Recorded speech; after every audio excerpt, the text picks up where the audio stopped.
Good evening and welcome to the Coon Rapids City Council meeting for Tuesday, June 2nd, 2020. If you could please rise and join us for the pledge. Allegiance to the flag of the United States of America and to the republic for which it stands, one nation under God, indivisible, with liberty and justice for all. Please call the roll. Councilmember Griskoviak. Here. Councilmember Kicker. Here. Councilmember Demmer. Here. Councilmember Geisler. Here. Councilmember Johnson. Here. Councilmember Wells. Here. Mayor Cook. Here. Thank you. First item on our agenda this evening is to adopt this evening's agenda. So moved. Second. Motion by Kicker, second by Griskoviak. Any discussion or corrections? Hearing none, all in favor signify by saying aye. Aye. Aye. Opposed? And the agenda is adopted. We're up to the approval of the minutes of the previous meeting. And our first one to consider, item one, is to approve the minutes of May 19th, 2020. Mr. Mayor, Councilmember I'll Griskoviak. make a motion to approve the minutes of May 19, 2020. Second. Motion by Griskoviak, second by Kicker. Any discussion or corrections? Hearing none, all in favor signify by saying aye. Aye. Opposed? And those minutes are confirmed. Next is to consider the minutes from the Local Board of Appeal and Equalization, May 11th, 2020. I'll make the motion to approve those minutes. Second. Motion by Johnson, was that a second by Demmer? Yep. Any corrections or discussion? Hearing none, all in favor signify by saying aye. Aye. Abstain. Opposed? And motion carries, one abstention. Board member Wells, that's right. Good catch. All right. We have two items on our consent agenda this evening. And the first one is item 3 on the agenda, is to adopt Resolution 20-51, accepting grant funds from Coon Creek Watershed District and approve water quality cost share agreement. City staff recently submitted a water quality cost share program application, and I love this one, to the CCWD for JOMA cutting edge snowplow blades. Well, CCWD is, of course, Coon Creek Watershed District, and I like to know acronyms. JOMA is actually a brand name. It doesn't need to be capitalized, it can just be JOMA. All right. Water quality cost share program application to the CCWD for the cutting edge snowplow blades. These blades are designed to better follow the contour of roads, thus reducing the need for excess salt and anti-ice chemical treatments in an effort to reduce the effects of chloride loading on water bodies. The city was awarded up to $8,726 of the purchase cost, or 50%, and the Coon Creek Watershed District agrees to disperse 80% of the approved cost share amount, which is $6,980. Once the attached agreement is executed, the city will implement the project by December 31st, 2021, and the Coon Creek Watershed District will disperse any additional remaining funds upon proof of completion. Should that be 2021, really, or not this year? That's correct, Mr. Okay. So we're looking to adopt Resolution 20-51, accepting grant funds from the Coon Creek Watershed District and authorize execution of the water quality cost share agreement. And then the second and last item on the consent agenda, which is item 4 on tonight's agenda, is to ratify the temporary expansion of liquor licensing to allow for expanded outdoor service. Governor Walz's Order 20-63 allows restaurants to open with limited outdoor seating beginning June 1st. In an attempt to assist businesses with reopening, staff created a temporary outdoor dining policy which provides the guidelines under which our liquor license holders could expand their premises. Staff has verified that all requirements have been met and approved temporary expansions for the following locations until October 31st, 2020. And that's at Broadway Pizza, 3420 129th Avenue, CR Billiards at 8525 Cottonwood Street, Pappy's Cafe at 11496 Martin Street, TGIF at 12519 Riverdale Drive, El Loro at 11590 Robinson Drive, and Texas Roadhouse at 2780 Main Street. So we're looking to ratify the temporary expansion of liquor license premises as outlined above through October 31st, 2020. Your Honor, Councilmember Johnson? I'd move approval and ratification of the items on the consent agenda. Second. Motion by Johnson, second by Wells. Any discussion? Mr. Mayor? Councilmember Geisler? So I had a question on the expansion. We've listed these couple of businesses. As I was driving here, I saw a couple other ones that are getting things set up in their parking lots. Can we assume that as long as they are complying with the policy, not in this ordinance, that this ordinance or this expansion is not limited to the people listed here today? I just wanted to make sure that that was clear. Mr. Mayor, Councilmember Geisler, we're taking them as they come. I've currently approved 2 additional, and that's probably what you're seeing, and there's a third that's in the works. So we'll approve them administratively and then ask you to ratify them at the next council meeting. But as soon as they comply with what we've asked them to do, they'll be allowed to do their opening. Okay, I was just wondering if we had to reapprove or if we could. Constantly ongoing. You'll see Okay. it several times here, so. Thank you. Councilmember Demmer? On the same one, just so people who are in the, restaurant business know what to do, is this for anyone who expands out into their parking lot, or is there more, how would a business know that they should come ask for this expanded license? Mr. Mayor, Councilmember Demmer, we did do an email blast. We've got it on our website, and I emailed all of our liquor license holders directly with the correct forms, and so we hope that they know. If not, you're hearing it now on TV, so let us know if you need us to help you get reopened under the current restrictions. Thank you. Something tells me if they don't check email, they're not watching cable TV right now. You don't know, it could happen. Oh, that's true.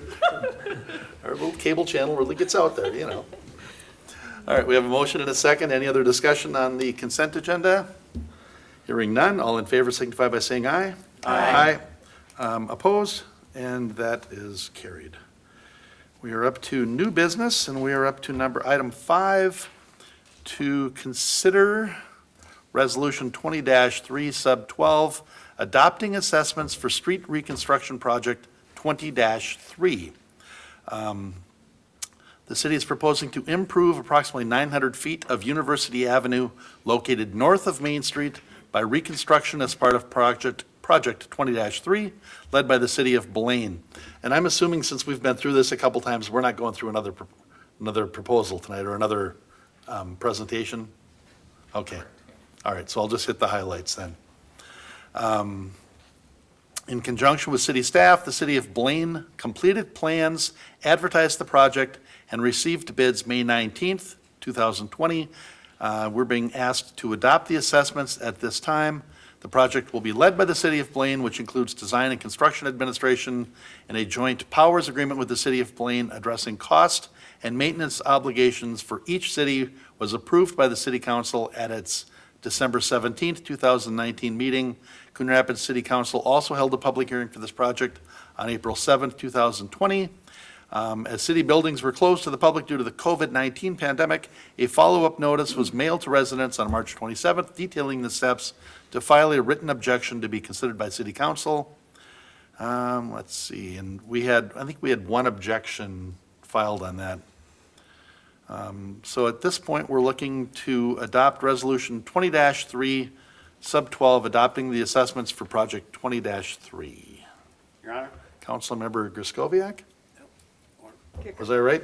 Councilmember Kicker? These screens make it even tougher now. I do. I make a motion that we adopt Resolution 20-3, Sub 12, adopting the assessments for Project 20-3. Second. Motion by Kicker, second by Demmer. Discussion? Mr. Mayor? Councilmember Griscoviac? Just a clarification from our Public Works. It's a joint project with the city of Blaine. I'm just wondering, why is our share slightly more than half? If it's a $300,000 project, why is our share going in 175, not 150? Just a clarification. Yes, Councilmember Griscoviac, members of the council, that's due primarily to the water system work. So you'll see $50,000 is on the water main side. Blaine isn't performing any water main improvements, so that's why our costs are higher. Makes sense. Thank you. All right, any other discussion on this? Haven't guilted them into chipping in for our water supply again, huh? Couldn't do it. They use it, though. Ouch! Oh, yeah. But only in emergency. All right, any other discussion? Hearing none, all in favor signify by saying aye. Aye. Opposed? And that motion is adopted. Item 6 is to consider planning case 20-3, consider introduction of an ordinance changing zoning from general commercial to high-density residential, 10200 Goldenrod Street. You want to do a presentation, Mr. Fernelius? I can. Were you planning on it? I can, if I can approach the lectern. Well, we don't want to put you up to something if you weren't planning on it. It's just an introduction, but.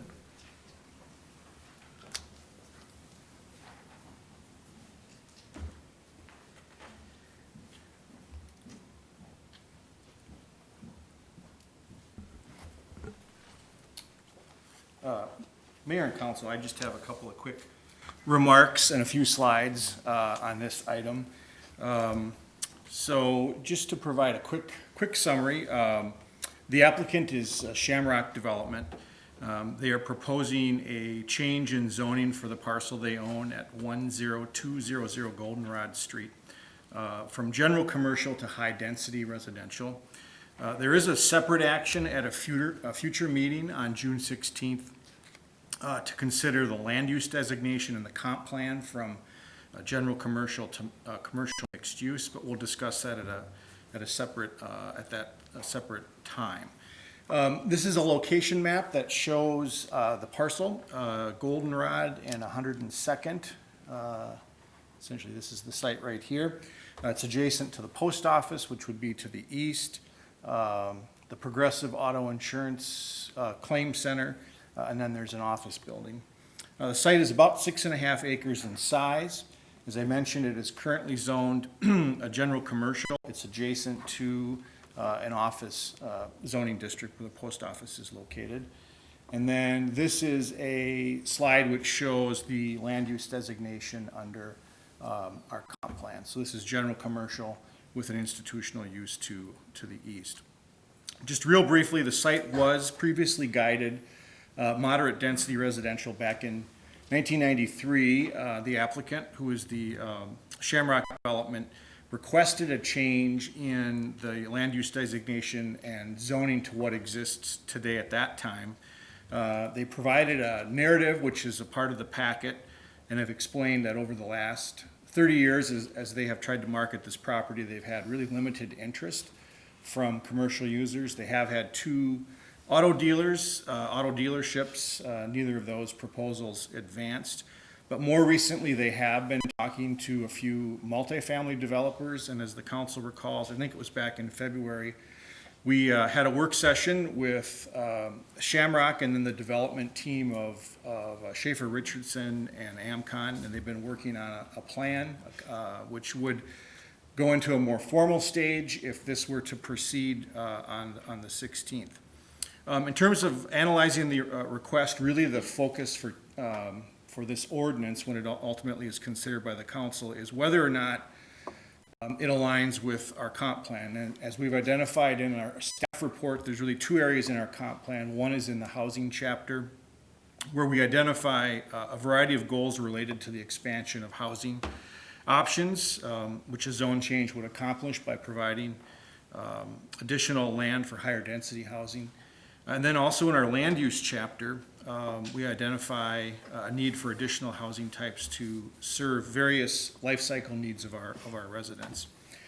With regard to this ordinance and the zone change, really the council needs to consider 4 separate criteria. So one is the effect on public health, safety, order, convenience, and general welfare, the effect on potential or surrounding land uses, conformance with our land use plan, and conformance with any applicable development district standards. This is not in an overlay district, so really that category wouldn't apply.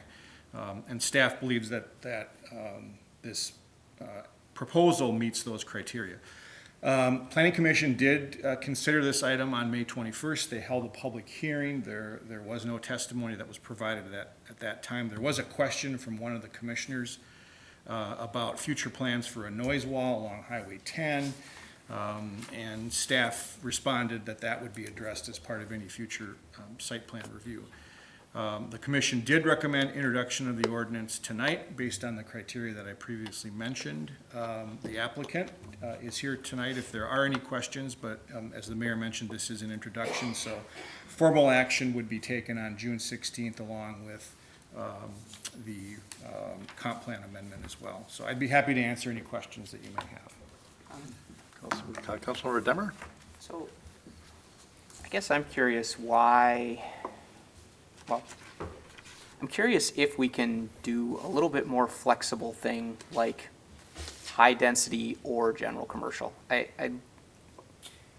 don't want to do high density this time and then it falls through and then somebody comes and it feels to me like nobody really knows what the next 5 years of development are going to bring. I've heard everything from everyone's going to work at home to offices are going to get bigger because everyone's going to need 20-foot wide cubicles and there's going to need more office space, to no one's going to build any retail anymore, to no one's going to live in an apartment. Right? Nobody knows. And so I guess I'm curious if we could treat things more flexibly for the next few years and if that's an approach that is doable and reasonable in situations like this. Councilmember Demmer, really the decision related to zoning is high density residential. There is the sort of a separate action related to the comp plan, and it's not discussed, but it will be in a separate report. the designation that we are ultimately recommending is for commercial mixed use, which is sort of a new designation we have in our comp plan. So that would provide, while the zoning would need to change, I mean, if we changed it to, council changed it to high-density residential, that would be the underlying zoning. If there were a subsequent proposal that weren't high-density, and the council were asked to consider rezoning it again, it would have that flexibility to a potentially a commercial-type use. We'd have to rezone it, but we wouldn't have to re-guide it under the comp plan.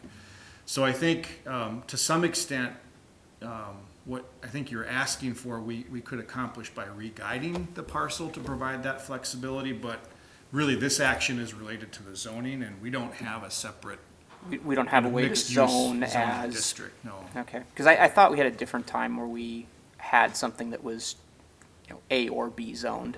We That- have more flexibility in some of our districts, like the River Rapids Overlay Okay. District, Lunken Rapids Boulevard, but we don't in this particular part Okay. of the city. Bummer. Mr. Mayor? Yeah, Councilmember Geisler? Yeah, having been with planning for 16 years and 6 years here, so a lot of history and have seen this parcel a couple of times. And to me, it makes sense, high density next to the freeway makes sense. High density next to other commercial uses can make sense. You're not far from, a park for people to play at. You're not far from a major transit way. So, and with planning, you're guessing. You're looking at, what do I think something will happen? And it's not a perfect science. And you do the best that you can, and you look and adjust as things come about. And, this seems to be a good and best use that could be used for that site. And we don't have the flexibility in a zoning designation that says it could be this or that, so I'm going to support the introduction, obviously, but we'll support it in 2 weeks. All right. Any other questions or? Mr. Mayor? Before it's introduced, Councilmember Griscoviac? I just wanted to say a couple of things. One would be that the applicant's here, who owns the parcel, but the developer's not here, and we did hear from the developer in work session. And I just wanted to confirm, or at least clarify, that the developer and the applicant aren't seeking a TIF designation on this piece in the future. There is no TIF district there now, correct? That's correct. Okay. And so I was wondering, is that something that should be drawn out in a development agreement before we make the decision, or is that something that can be clarified right now for us? Councilmember Griscoviac, I would say that's a separate issue. We haven't had any discussions with the developer about that, and I think, that is certainly something the council could decide at a later date if we ever got a request. I don't know if that's the case, but I think for purposes of the action related to zoning, it's unrelated to the request for TIF assistance, so. Okay. The other thing I'd like to say is that the site, I think, is designed well for what is being proposed here. I think that makes a lot of sense. But to Councilmember Demmer's concern too, that we have changed zoning in the past with the anticipation of one thing going in, and then something else moves in there that maybe wasn't quite as desirable, but, so that's, I think, kind of where Council Demmer was coming from. Yeah. Councilmember Geisler? Yeah, and I think it's just incumbent upon me with the planning background to remind people, we don't do spot zoning. We can't, that's not permitted. So you can't zone something for a specific use. That said, we're going to be doing zoning, looking forward to the future for the types of potential things that could come. But we can't tie a specific zone change to a specific development that is not allowed. Right. We would get, Wasn't just proposing that. but want to thank make sure that those two things aren't tied together. Mr. Mayor? Councilmember Johnson? So this is my ward, and it's frankly my backyard. And I've given a lot of thought to this.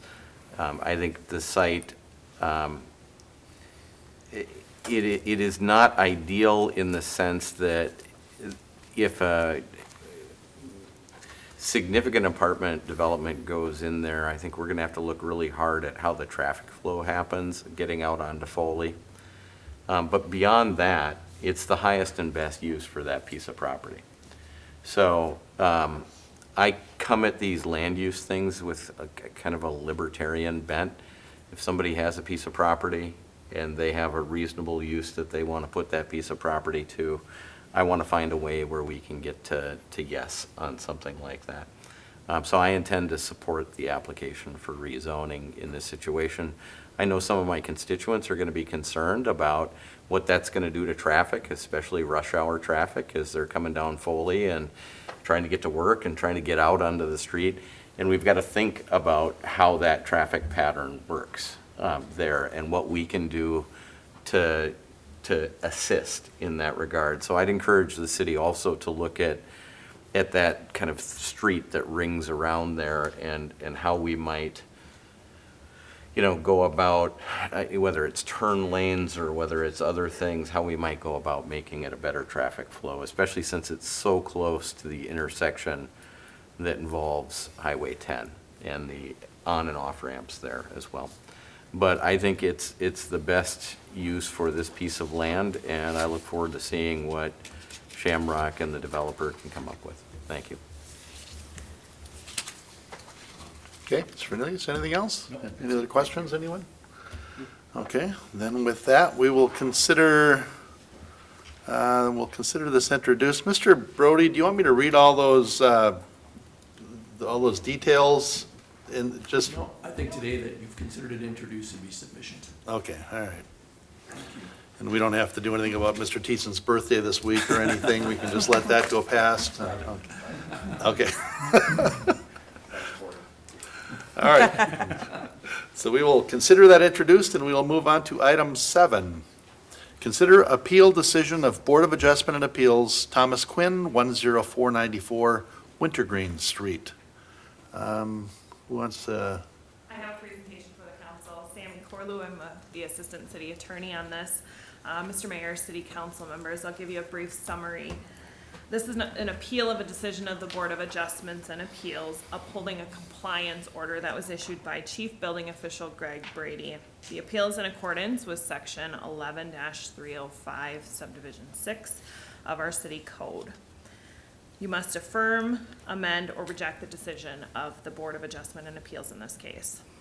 The appellant is Mr. Thomas Quinn. Mr. Quinn is present and may present any evidence in support of his appeal.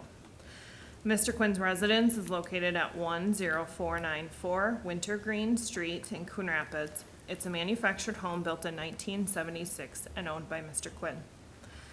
The appeal relates to a compliance order that was issued by Mr. Brady back in October of 2019.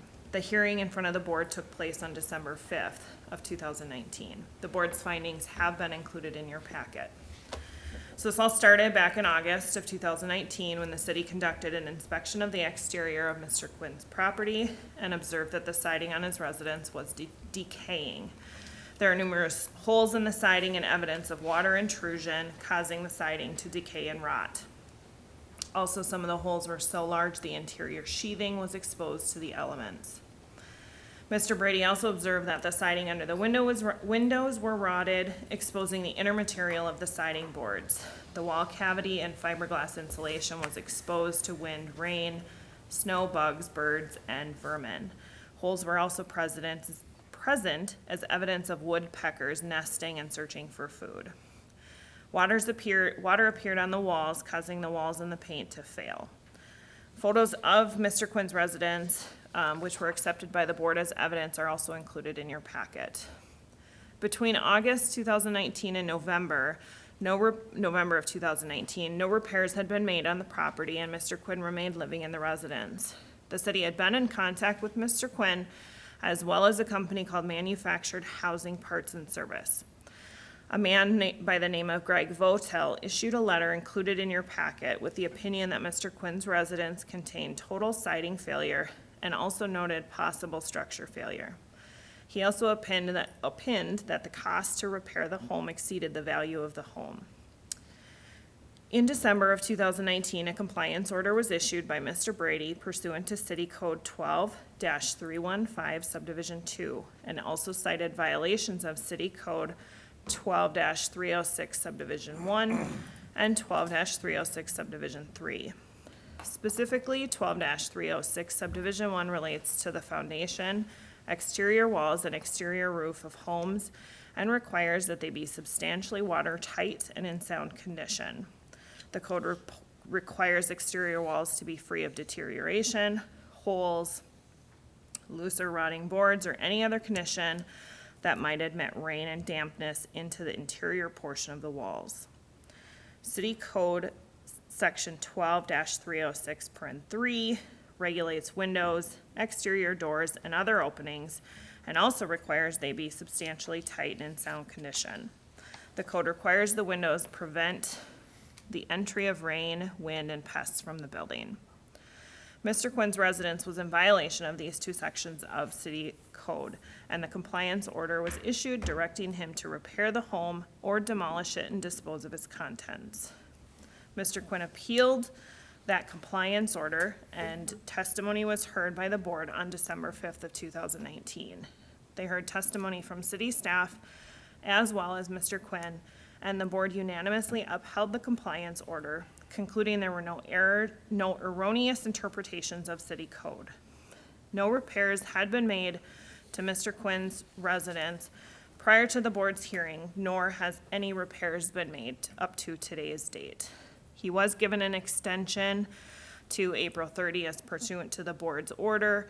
However, that was stayed while this appeal is pending. Again, your role today is to affirm, amend, or reject the decision of the Board of Adjustments and Appeals, acting as the Court of Appeals for this type of case.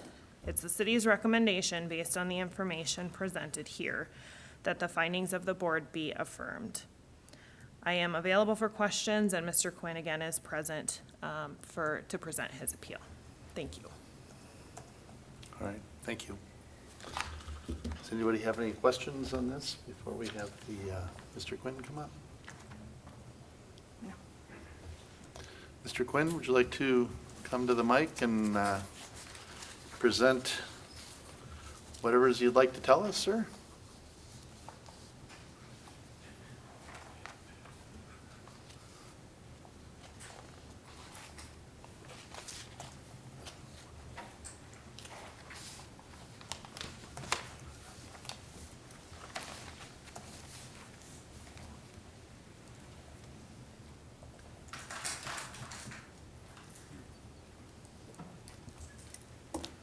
You could, In January of 2019, I applied to the Cook County Community Action Program for help in replacing my front door.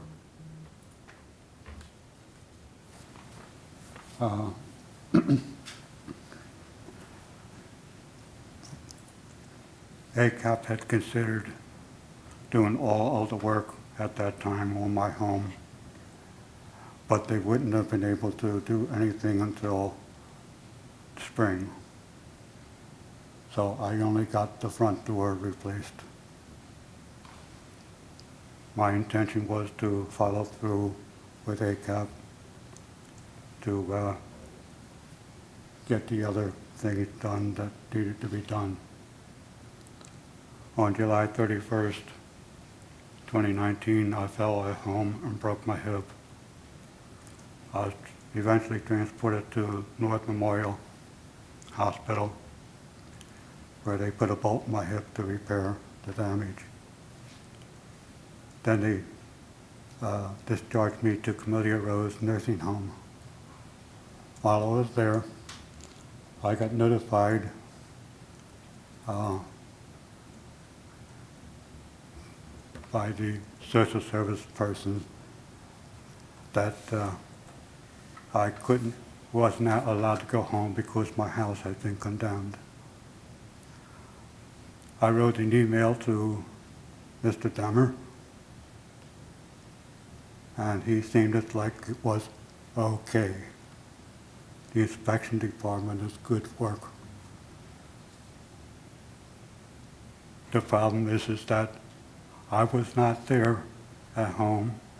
I was 4 miles away in a nursing home when they broke into my house, violating my civil rights.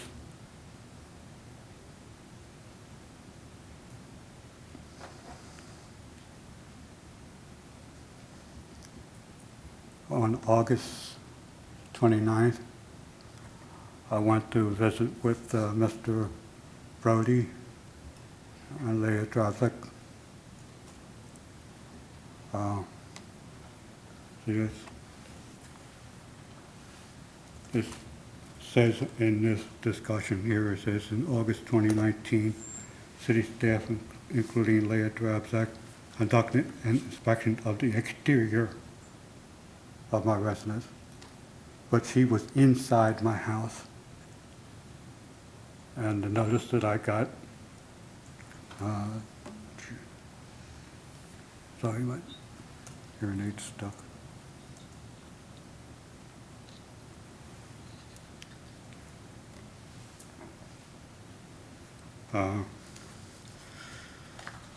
And my friend got a copy of what could be found on the website.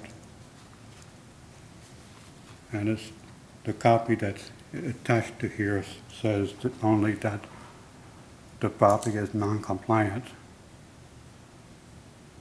My personal copy, which is included here, for which I presented to the Board of Adjustments, that it was already condemned.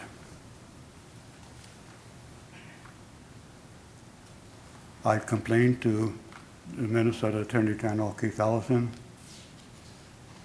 The deputy recommended, said that since the legislature made local governments autonomous, that I would have to communicate to the city council and the mayor, which I did, writing a letter to Mr. Cook. And then all of a sudden, the city's tone changed, and now I have appeals available to me, which were not originally available to me. On October 10th, after I was discharged from the nursing home, I had a meeting in the city center with Patty Mort, the representative from ACAP, and she invited Mr. Brody to the meeting, and he gave me a letter giving me until October 31st to have a plan for repairs of my home. And said that on October 28th, if I was found inside my home, I would be arrested. Sure enough, on October 28th, the police arrived. I showed them that all of the complaints about the interior of my home were based on lies. My roof was not leaking. I had 3 cats at the time, but I couldn't clean up after them from 4 miles away. And she also mentioned that electrical issues. On March 28th, I had a dryer fire. The firemen removed my dryer, disconnected. It was hardwired to the circuit board. They disconnected the dryer, but I didn't know which of the circuits ran the dryer, so they turned all my electric off in the house.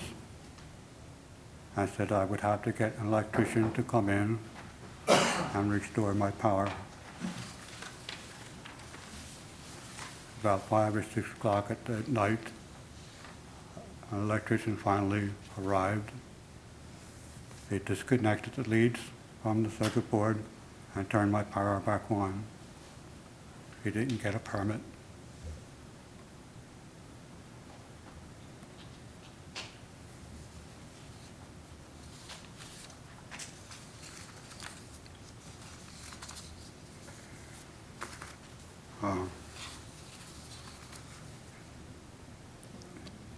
In March, the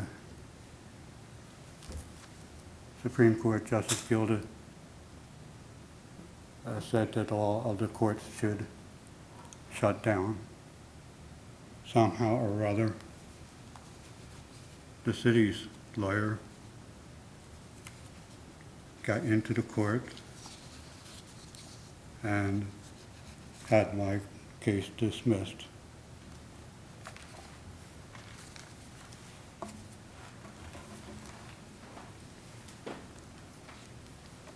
I have lived in that home since December of 1996. In 2013, I had a lot of the siding repaired. In 2017, with the hailstorms, my house did not get any damage whatsoever because I don't have vinyl siding on it, and my roof doesn't have tiles. But winter of 2019, I got ice dams, and that caused the some of the ceiling tiles to be ruined. And this is the basis for Leah Drozek saying that my roof was leaking.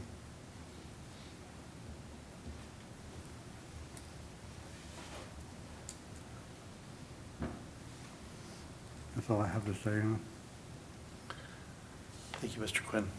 Oh, this is very difficult. Thank you for coming in and presenting this. Thank you for coming in. I know that this is very difficult, and I am sure that the alternative, I don't know. I don't know what the alternative is here. This is a very tough situation all the way around. Are our speakers on out there? Okay, he's okay. Yeah, I think that everything that followed from the illegal entry into my home, everything else is based on that. And I think that that means that everything else has been poisoned. And even this hearing here is part of that poison because it's based on the illegal entry into my home. Okay. Anybody have any questions of Mr. Quinn? Well, Mr. Mayor, if I might. Councilmember Griscoe? I don't have a question for Mr. Quinn himself, but can our legal counsel talk to the entry position that he's taking? Did that occur? Your Honor, just to kind of add a few things here, Mr. Quinn did sue the city, that's what he's referencing, in December, and that did go up to the district court here in Anoka. He was indicating that there was an illegal entry into his residence. We did go into his residence in September with the permission of the landlord, who we believe had permission of the property owner.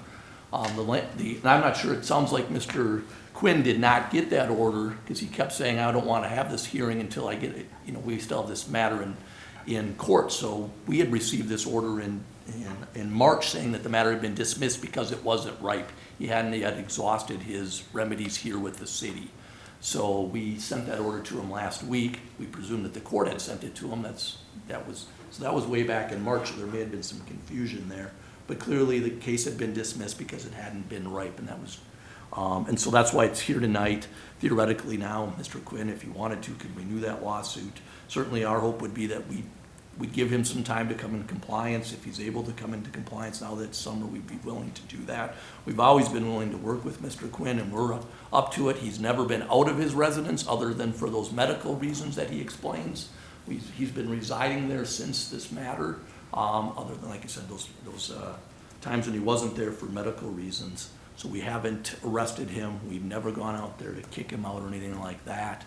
Obviously, we understand too, it's his residence. But on the other hand, I mean, you can see the violations. We had a full hearing in front of the Board of Adjustments in which we took testimony from city staff, from Greg Brady, the chief building official. I think he's referencing when he said he met with versus myself. I think he meant Greg Brady. And Leah Dropcheck presented testimony, as you saw, on behalf of the city. Mr. Quinn was able to present testimony. So we had a full-blown hearing right here, on these particular matters. And this, again, is just specifically referencing the order dated December 5th, from the chief building official, Greg Brady, for those two particular violations. It's not in reference to anything else. That's what's before the council tonight. And I would vehemently deny that we illegally searched his manufactured home. Thank you That for the. answers your question. It Todd. does, Maybe a thank few you. more. I did want to hear that, thank you. Mr. Quinn? So, Mr. Quinn? Is there any more remedy with ACAP? Is ACAP willing to work with you at all on making the rest of the repairs? My park manager put me in touch with one man who I spoke with on the phone with yesterday, and he said he would come out to look at my property and see what can be fixed, and give me an estimate. One of the problems that I had was that the front door of my house was repaired by a company called Manufactured Housing and Parts and Service. They also did some other work for me when my water line froze up. So I trusted them, and I asked them to give me an estimate of how much it would cost to repair my house. They replied not to me. They sent the letter to the city. Yeah, we have the letter in our file. We've Yeah. seen the file, or that letter. But no further update from ACAP then? No, I wrote an email to her to let her know that I was going at this meeting today. Because of COVID-19, legislature never got to capital improvements, and that would have been a part of legislature this year where ACAP would be able to get funds. Well, that's an interesting wrench. Councilmember Geisler? I was just wondering, did we as a city ever explore with Mr. Quinn any of our emergency repair loan programs or deferred loan programs? Or front door program? Yeah, any type of assistance programs that we have to, help work towards a solution to make his home to the point where it would meet? Madam Okay. Councilmember, I can speak briefly to that. I don't know the specifics on what programs were discussed, but Ms. Drabcheck did testify with the board that she did meet with Mr. Quinn and did explore as many options as she could come up with. But for whatever reasons, none of them were able to work for his situation. And I can also add that he has had, or the county has reached out with housing alternatives other than repairing of this particular property, other housing alternatives for him, and it's They my have. understanding that he's not interested in those. Okay. Because that's really one of my biggest concerns here, because it feels like if we affirm this, which it seems like it's the right thing to do, the home is in tough shape and it's not worth fixing. We also work very hard to not make people homeless. I So- understand, and obviously we asked, and I think the court order even asked for us to give him time for him to figure something out, so I would recommend at minimum 30 days, probably ideally more like 60 days if this body's inclined to affirm the order. for him to come into compliance. Yeah, I mean, with summer, I mean, we don't have any issues with pipes freezing or anything, so. Right, so, Your Honor, that's the thing that I wanted to say. I see the proposed order here leaves blank for the council's determination as to, if we decide to deny the appeal and uphold the decision of the Board of Adjustment and Appeals to determine what the appropriate time frame is for him to come into compliance. I have two competing feelings on this. One is that we're in the middle of a pandemic, and in his home, he is able to, socially distance himself from other people and to avoid unnecessary risks of living together in alternative housing with other people. I see the history of problems with the cold, though, and the house. And so, actually, that's the area that I'm most interested in council input on. I'm open to, I agree with the mayor that I think the right decision here is to uphold the decision of the Board of Adjustment and Appeals and to deny the appeal, but I'm open here to a more liberal time period for him to find alternative arrangements or to come into compliance with the compliance order. And I would even be recommending into the fall for that, and then if need be, to empower the city attorney to exercise discretion after that period as to any extensions of time, or to come back to the council for additional action. But in my frame of mind, I'm thinking October-ish. So like 120 days. Yeah. Okay. Any other thoughts here? Any questions? Mr. Mayor, Councilmember Griscoviac? I would echo what Councilmember Johnson's talking about in terms of being lenient in the time here that it takes to either become compliant or find other living quarters.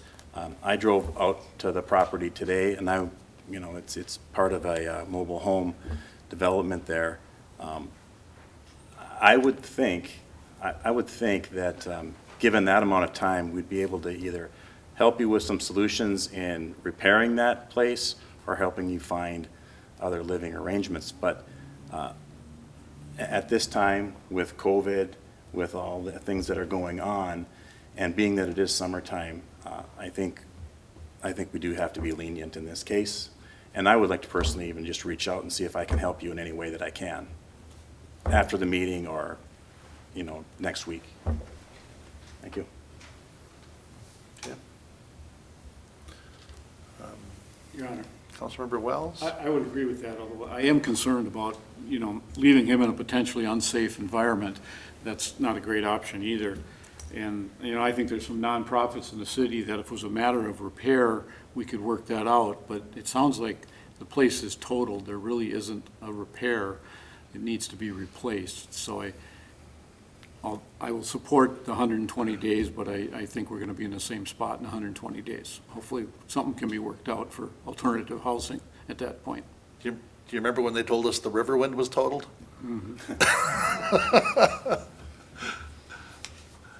There may be. Your Honor, with that, I'd make a motion to deny the appeal and uphold the decision of the Board of Adjustment and Appeals, and to put into the final order, if you will, that Mr. Quinn is granted 120 days to come into compliance with the compliance order or any extension granted by the city of Coon Rapids in its sole discretion. And so that does, I think, empower Mr. Brody and Mr. Stemwettle to grant further extensions of time if need be. Do we have a second? Second. Okay, we have a motion by Johnson and a second by Geisler. Mr. Brody, we have two hands up out in the audience, and I'm not sure what we always have I think we've gotten to we've gone through the process point. At this point, it's not a public hearing, it's not anything like that. Obviously, as I always tell you, Mayor, as the presider over these matters, you have the ability to conduct the hearing as you see fit. The staff's recommendation would be that we've already heard from Mr. Quinn, that's what the ordinance requires us to do. If they have concerns about, I think they're here in support of Mr. Quinn, from my understanding that, Okay. I don't know what more they would have to add. I don't think they were gonna testify or have anything relevant to the actual compliance order. Okay. Mr. Quinn, are those gentlemen here to speak, are those gentlemen here to speak on your behalf? No. No. Oh. Yes? And we certainly can chat with them afterwards if the council is Yeah. inclined to hear them now, or right here in a few seconds if you prefer. Okay.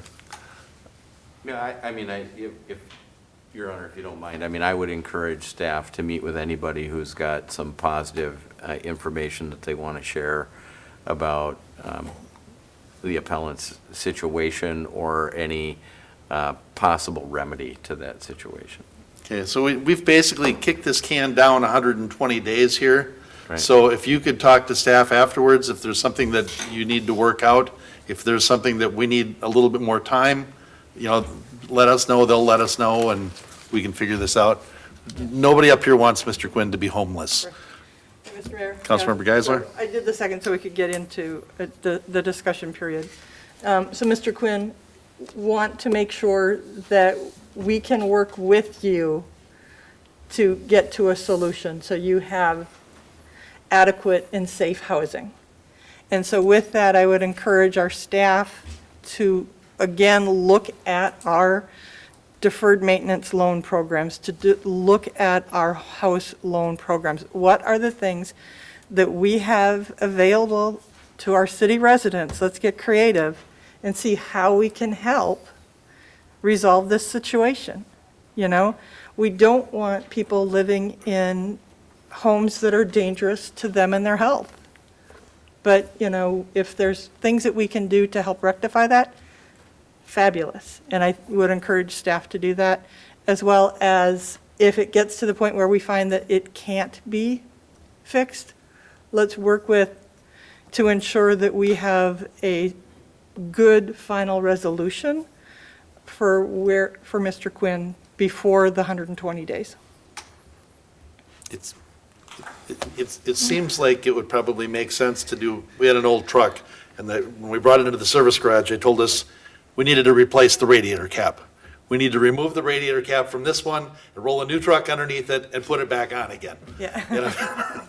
It just seems like when it's a manufactured housing, when it needs so much, it just seems like that's when you just roll that one out and roll a different one in, but that's just me. That was what manufactured housing was proposing, to take my house off the lot, send it back to the manufacturer, and then do all the things there, and then bring it back to me. Really? My home is paid off. Yeah. I've been living there since December 1996, or 95 or 96. Yeah. Yep. And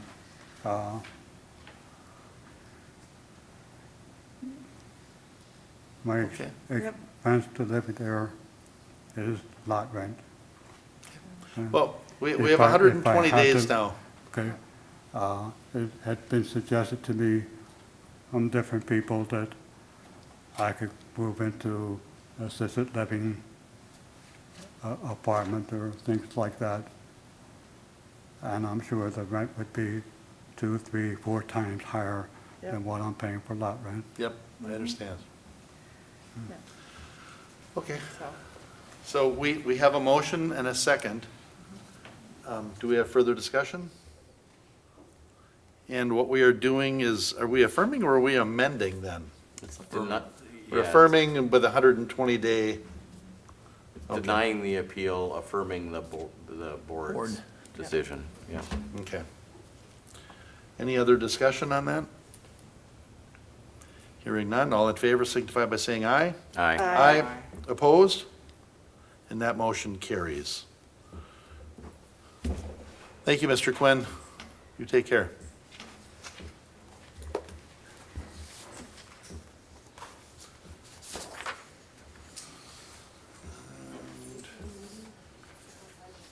on item 8, to consider ratification of a city manager's order 20-1, temporary outdoor customer service areas. In furtherance of the federal, state, and local government response to the COVID-19 pandemic, City Manager Order 20-1, you have your own orders. That's cool. Was issued to provide additional and alternative customer service areas on commercial sites in order to limit forward-facing exchanges between customers and employees and to promote physical and social distancing between persons engaged in business activities. Furthermore, Governor Walz' Stay Safe Minnesota Phase 2 allows restaurants and bars to open for outside service only, and the state has requested that municipalities provide flexibility for businesses to accommodate these restrictions.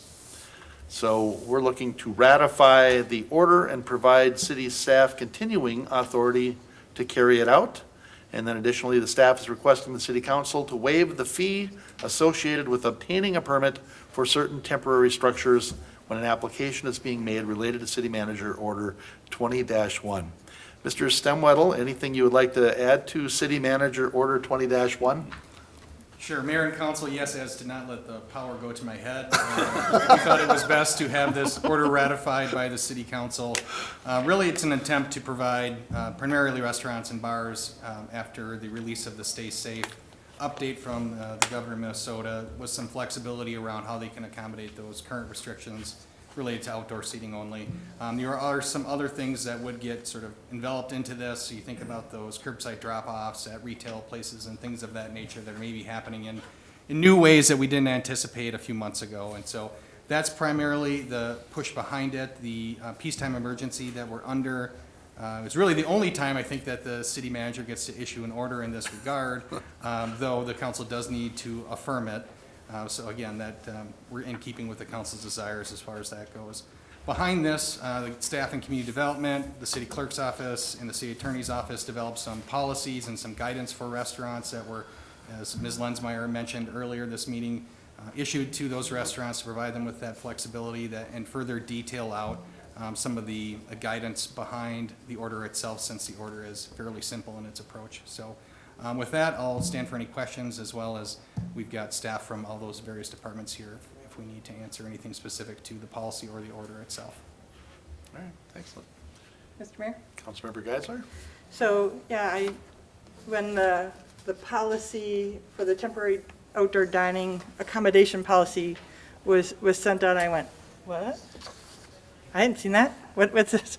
You know, and to me, I think that there's a high degree of overlap between this order and the policy, but there are still some stark differences where the policy is more restrictive.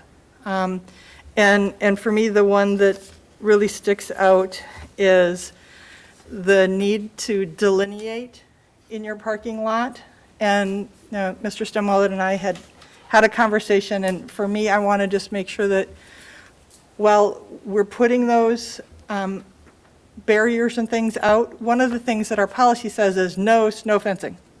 And I get that orange plastic fencing is not very pretty, but then I was kind of looking and going, what are the other options that are safe? What are those other options that are out there that are not going to cost our business hundreds of dollars to put these barriers up to delineate that outdoor dining area to ensure that, okay, here's where the liquor stops and here's where the parking lot starts. So for me, I just want to make sure that we look at that policy and are flexible with how that we put that into place. And, yes, orange snow fencing is not very pretty, but we're not going to be doing this forever. It comes in green too. Oh, wow, that would be prettier. But to me, I just want to make sure that we are working with those businesses and doing what we can to make sure that it's as cost-effective and cheap to be able to do that. And so that was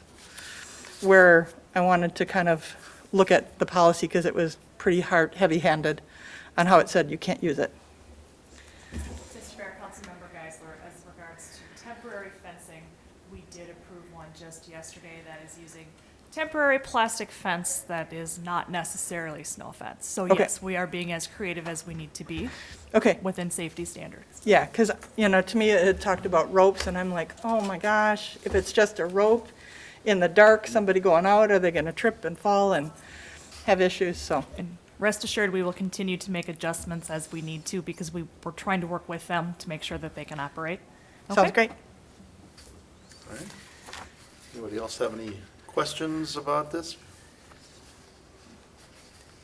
So, Mr. Mayor, I'll make a motion to ratify City Manager Order 20-1 and provide the staff continued authority to carry it out, as well as to waive fees associated with the permit required for certain temporary structures when an application is being made related to the city manager order. Second. Motion by Geisler, second by Kicker. Discussion? All right. If we just pass this unanimously, it's going to go right to his head.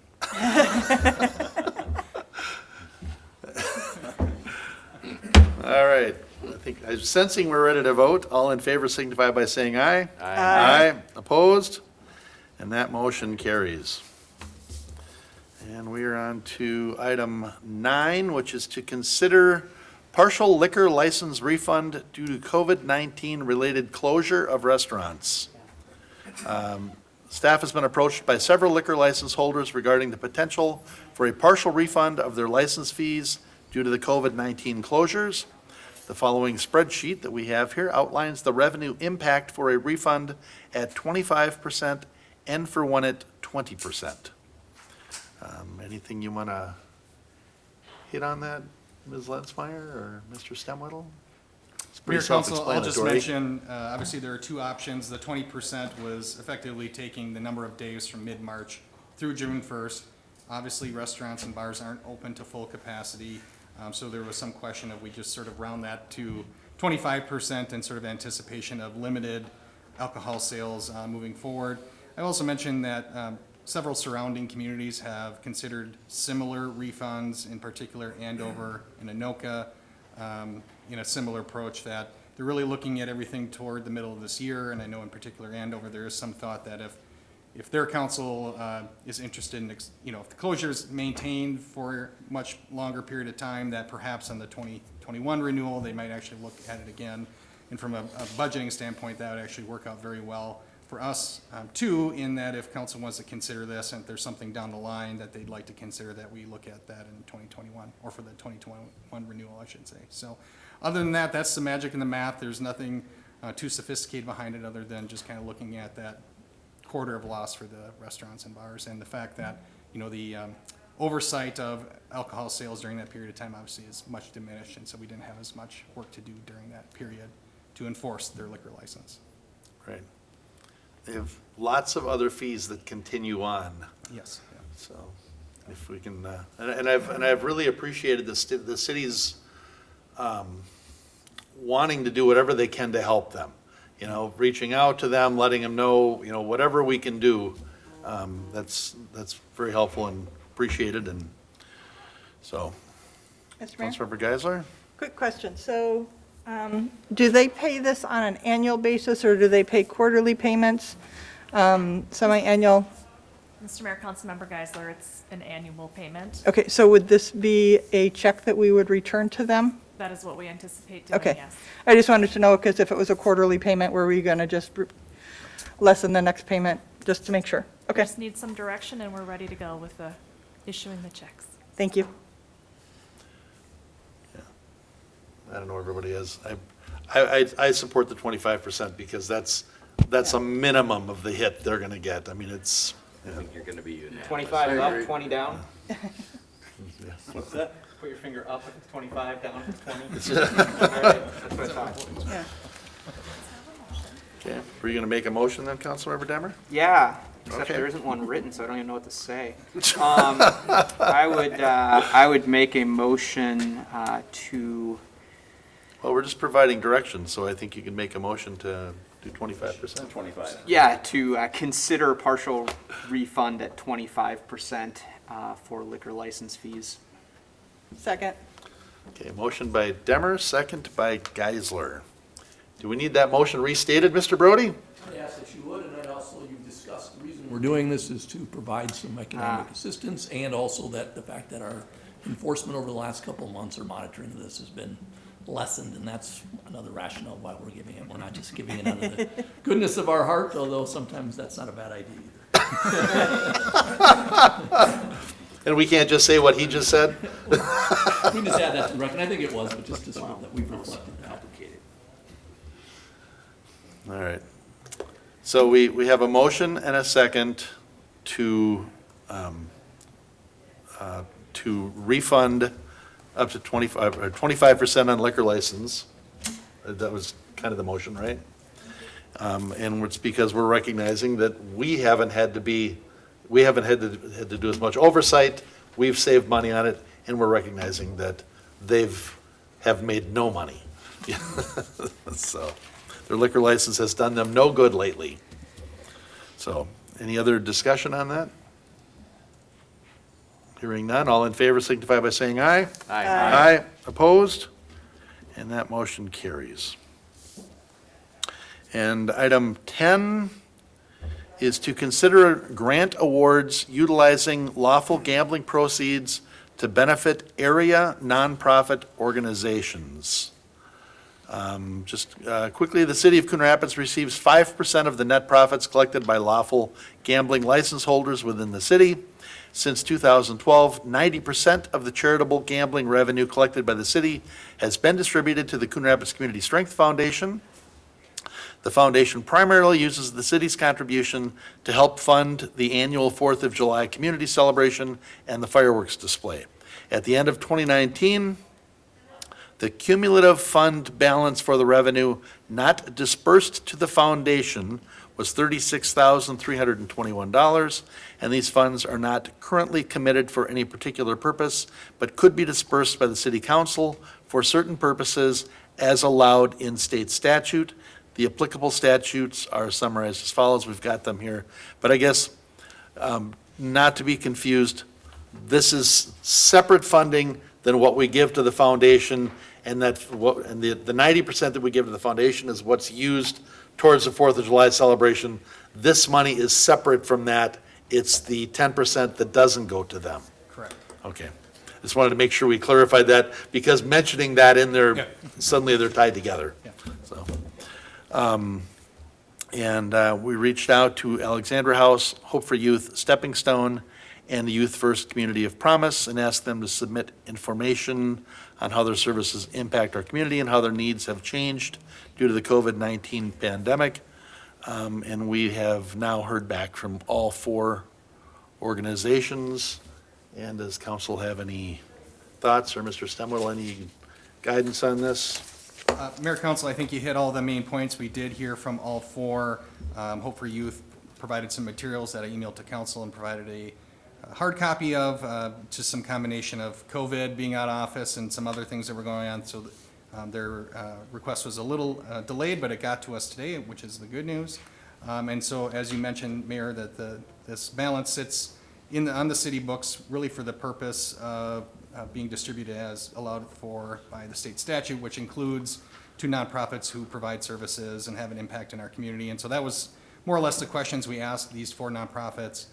What impacts are you having in our community, and how are you being impacted by the COVID-19 pandemic? And that's where those responses came from. So with that, I'll stand for any questions. Okay. Your Honor, Councilmember Kicker? I'd just like to know, have we reached out to the organizations and possibly gave them an invitation to come in and speak about, what they do and their impact on the community? Councilmember Kicker, Mayor, Council, I did not specifically ask that tonight, given we're trying to limit attendees. But certainly, I think, given this opportunity to receive a grant, that if we requested them to come in and speak to their services, I'm sure they'd be happy to do that at a future council meeting. I think that would be great. Yeah. With 4, and we're considering a distribution of 34,000, we could go 10, 10, 7, 7, we could go 85, 85, 85. We could, there's different ways of doing it, and you're just trying to figure out where the need is and where the service is to the city. Alexandra House is a very large provider of services to the city. And does it make sense to give somebody else, one of the other three that maybe isn't providing as much services to the city, the same amount, I don't know, it's just a question. You know, and I'm not naming anybody, I'm just wondering if anybody has any thoughts on that. Mr. Mayor? Councilmember Griscoviac? First of all, I just want to commend you for coming up with this idea. I didn't realize that we just had this pool of money just sitting on our books year over year doing nothing, and I can't really think of a better use for this money than to disperse it to these groups right now, because they are all definitely impacted by COVID. I do have a question for the city manager regarding these funds. And again, I think this is a great plan, and I thank you for the idea. Have we ever distributed that 10% to, where does it typically go? It's just been sitting there, is my understanding. Yeah, Mayor Council, it does get used from time to time. More recently, I do recall that Hope for Youth was provided about a $10,000 grant, which matched the amount of their building permit fees when they constructed their facility here in Coon Rapids. That was probably 4 or 5 years ago. Since then, I don't think there have been any specific disbursements to organizations. Primarily since then, I think that money has just accumulated over the last 4 or 5 years to the balance you're seeing here. So prior to that, I don't recall. I don't think there's been much activity with those funds, because it seems like they get used and slowly build up over time, and then council finds a use for them eventually. That being said, the situation we're in, it really started only just about 8 years ago. So I think that there isn't a long history with that 10%. Really, it's just since 2012 since it started building up, or sometime in that time frame. Maybe those who were here before me could recall. That you worked on the agreement. No problem. Beat it up. Yeah. Okay. Well, so there's board members here from a couple of the groups, and I'm wondering, is there any thoughts as far as what would be a significant contribution to them? I mean, if, for example, a $5,000 contribution to Youth First would be a very significant contribution given the size of their budget, and maybe, you know, a larger contribution to Alexandra House. I'm just curious if anybody has any feelings on that, you know. Don't want to put you on the spot. Well, Wait a minute, you talked no. them out of giving us money? Well, right, and I don't really want to do that, but, Say we're starting at 4,000. well, it's probably apparent what we started at there. It's open. So, I mean, I don't know that I can speak. I know what they do. I know the service they offer, but I don't know that I can speak to the others to know, you know, I don't have a real good sense for, you know, whether they do more or less than any of the other organizations. I mean, it certainly sounds like Alexandra House does, you know, a tremendous service to the city, and I don't, you know, I don't want to diminish that at all. So I Your don't. Honor, Councilmember Johnson? if I could just get from Mr. Brody some of his input on the interfacing with Alexandra House, I think that would be helpful for the council. Sure. I mean, we have interaction with Alex House probably, or at least our victims do on a daily basis, even in this Right. COVID environment.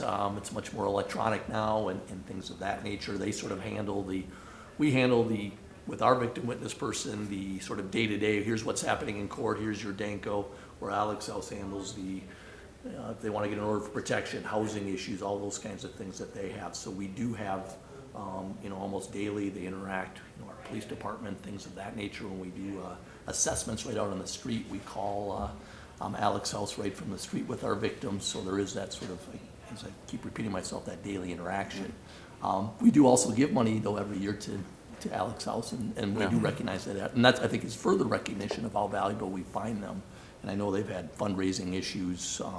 They had their big gala that was during the middle of this, and I'm guessing they didn't raise nearly the kind of money that they were hoping to do so. So I would encourage anything that we can give to Alex House would be money that would be well spent and come right back to people right here in Coon Rapids. Right. Your Honor. Councilmember Kicker? I mean, would it make sense then to maybe give Alexandra House a little more and give every other one just a little less? I mean, maybe take whatever, if it's, we were saying 8,500, maybe drop each one of those down to 7 and the 1,500, so that'd be an extra 4,500 onto Alexandra House. If you make that motion, I'll second it. So that's really funny because the notes I just wrote was 15 Alex House, 7 Hope for Youth, 7 Stepping Stones, 6 Youth First. That's just, but where were you going with it? I was going 1,500 in all of them, so it'd be 777. Okay. And then it'd be 4,500 extra, so that would be, what, 13 Yeah. to Okay. Alexandra House. I was kind Sounds of going good. 15,666, but. Ooh. Yeah, well, sorry. You know, but I agree that, that we need to be a little heavier on the Alexander House. And I think, you know, like when we helped Hope for Youth, that this is what those funds are for. And it's not like there's a daily amount of money that we can say and do something on a regular basis. You got to let it build up. And here is a special need, a special time, a special instance, and that's what this is for. I think it's absolutely the right thing. So were you guys saying 13,777. 13,777? Okay, is that a motion? So I'll make a motion that we consider granting an award for the nonprofit organizations that directly benefit our community with $13,000 allocated to Alexander House and $7,000 each to Stepping Stone, Youth First, and Hope for Youth in recognition of their service to our community and our support to them during the pandemic where they have not had the amount of funding and support to be able to maintain their services. I'll second that. There was a motion by Geisler and a second by Kicker. Any discussion? Your Honor. Councilmember Demmer?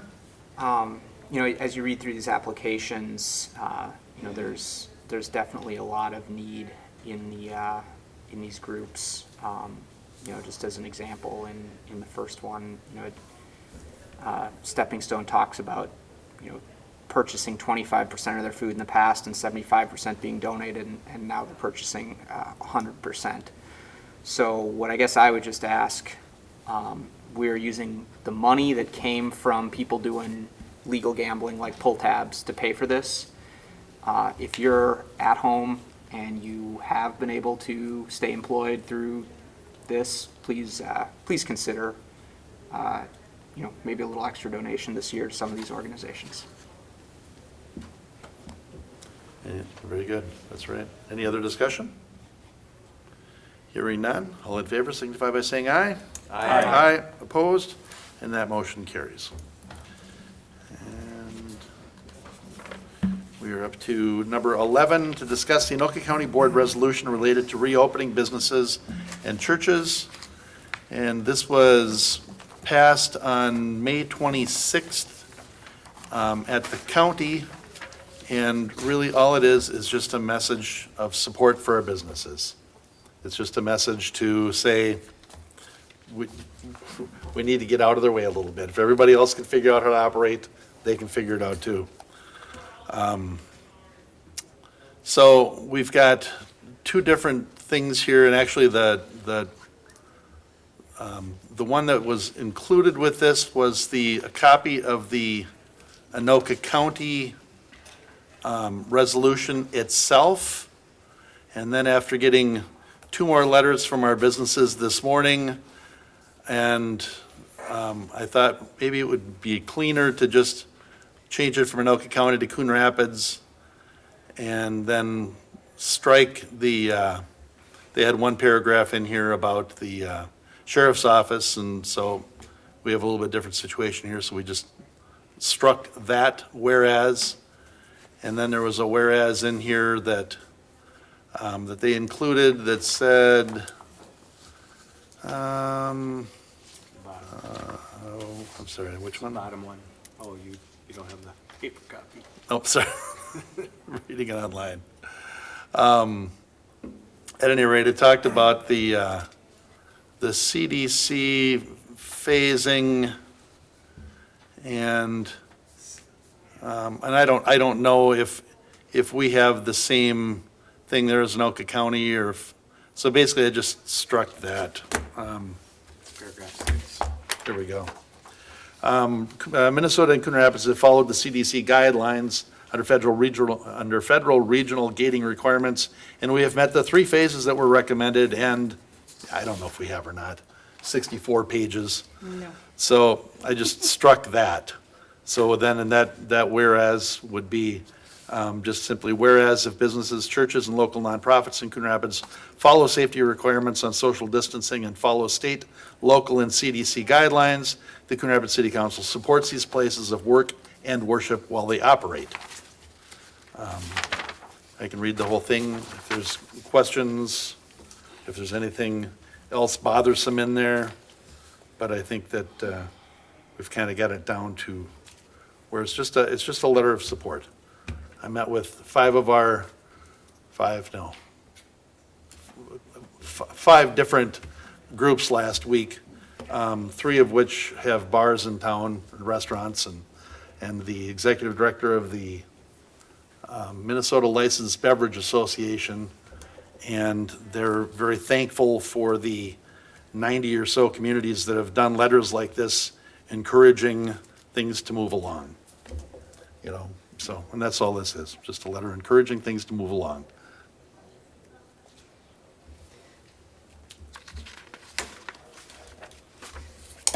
So, Mr. Mayor, do you realize that Councilmember this Geisler? is?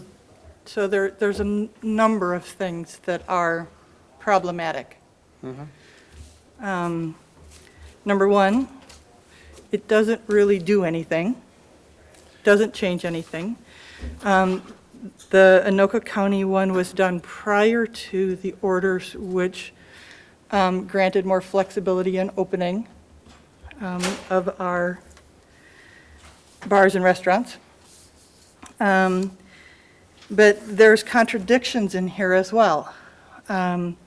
So it talks about, you know, being able to basically go back, because the last whereas is that we encourage the governor to recall the order and subsequent and future orders that look at the closing. But the whole start of the whereases talk about how we're going to social distance and follow all the rules. But the last thing it says, we want to kick out all the rules. And to me, that doesn't quite make sense. And so I thought I would do a couple little things. This is the count of cases in Coon Rapids. We aren't going down. That's a cumulative count. That is a cumulative count, okay. So let's look at the percentage of cases in the county. So we started out really high because we are closer to the cities, and we are starting to maintain, but that orange line is the percentage of our population. Our percentage of COVID in our city is statistically higher than the percentage of our population. So I'm concerned by saying, let's put in a whereas that says get rid of all of the orders that are working to save and keep our citizens safe and to encourage being healthy. You know, it's wearing masks, respecting other spaces, that I feel very uncomfortable telling the governor and all of the health officials that they don't know what they're talking about. I totally support doing everything that we can to help our businesses. We need to be doing as much as we can, but I'm not going to do it at the expense of the health of our residents. So I'm not going to support this. Okay, it's reasonable. So the last thing in here is, it says that allowing the opening of the establishments who will follow requirements on social distancing, safety, and follow state, local, and CDC guidance. So we're not really setting them up for the Wild West. We're encouraging them to open them Here on up. this dais, we're not even following the guidance. And they had set it up for, all right, so we're gonna, which one do you want to talk about? So, Okay, you know, if you wanted to look at gating requirements, the first gate is a downward trajectory or near zero incidence of documented cases over a 14-day period. That's the first gate. We're looking at saying, we want to be at gate 3. We're not there yet. Okay. So the 1, 2, 3, 4, 5th, the 6th whereas, I've got that first line struck off, which is the Minnesota and Coon Rapids has followed all that, including the 3 phases and the gating requirements. I just struck that off from there, Yep. so. You know, and to me, if we were even going to consider it, if we look at that first whereas, where it talks about the second to the last, or the last sentence, this order required Minnesota to take part in proactive measures to slow the spread of this pandemic. The order was also there to protect and value human life, to reduce the strain on our healthcare system, and to allow for our hospitals and first responders to better prepare. So when we look at saying we want him to get rid of those orders, that's what we're saying we want to go away. I feel very uncomfortable with that. So noted. Okay. So, since I brought this forward, I'm going to make a motion that we adopt resolution number 20-52, striking the first, the 1, 2, 3, 4, 5, the 6th beginning sentence of the whereas Minnesota and Coon Rapids have followed the CDC guidelines under federal regional gating requirements, and we have met the 3 phases were recommended. And so that would strike that off, and it would just be whereas if businesses, churches, and local nonprofits in Coon Rapids follow safety requirements on social distancing and follow state, local, and CDC guidelines, the Coon Rapids City Council supports these places of work and worship while they operate. Mr. Mayor. Councilmember Johnson. So you're thinking of leaving in the part where you're asking the governor to recall his March 27th, 2020 order? So I'm just trying to figure out what we can do to help our bars and restaurants. Right, so if I may, I mean, this was put on the agenda as a discussion item about whether or not we would support, in principle, the county position. And you and I have had a phone conversation about this, and I do support, in principle, the county position for a lot of different reasons. But, so when I get off of work today, I get a new resolution that then I have very little time to review. While I've reviewed the county one, I have particular issues with it, but I'll support the principle and the message that you say you want to put forward. But some of this seems very, very political to me, and I've expressed that before. I think it's utterly gratuitous that we say we declare that we support and will uphold and defend all constitutional rights of our citizens and the rights of the citizens of Coon Rapids. We all swore that oath. The governor swore that oath. It seems gratuitous to put it in here unless we're trying to make this a political statement. And then we have at the end saying to the governor, who candidly I think we all believe, because we declared a state of emergency and haven't been meeting in person up until today, we're saying to him, basically recall the March 27th, 2020 order that you issued because you were wrong. I mean, that's the implication of it. So, and so that just doesn't seem to me to be the right message to be sending. Now, my frustration with this whole situation is that we have businesses that can safely reopen. I believe that to be the case. I have talked to many of them who are getting consultations with physicians and health professionals and who have created flyers for their clients and customers and have reached out to the state of Minnesota. And basically, the state of Minnesota has responded to them by arbitrarily saying, we don't know what to say back to you about reopening, or you tell us what you want to do, and then they do, and then they get told basically, it's not good enough, or we'll have to wait and see. And since it's the state of Minnesota that shut down these businesses, I think it's incumbent on the state of Minnesota to engage far more proactively than it has been with people to say, here are the conditions under which you can reopen. And I'm not seeing that being done. So I can get behind a message that this council sends to the state of Minnesota to say, you got to work with the businesses in this community to reopen, and you got to engage with them and not just sit back and arbitrarily say, that's not good enough, or what you're telling me isn't good enough. You know, I told one of my constituents, and I know you've talked to him, Mayor, Mark Mortensen, who owns Trax Jiu-Jitsu, who just put a significant amount of money into remodeling a business in the Foley Northdale area about this issue. And we were hoping that the revision to the stay-at-home order was going to encapsulate or capture some of the gyms and fitness clubs and businesses like his jiu-jitsu business to give them a path to reopening. It did not. It did not even give him the opportunity really to fairly approach them on it. So I do want to send a message to the state, but just kind of retooling the county's message for our purpose and giving us a couple of hours before the meeting to think about it and to weigh in on it, that's a tough pill to swallow. Okay. And, you know, the reality of the situation is here, there's a lot of loaded language in it. It says, whereas this order has caused undue hardship and financial loss to many businesses. It's caused hardship, sure. It's caused financial loss, sure. But now we're saying it's undue. Well, at the same time, we've been meeting remotely. We've had City Hall shut down.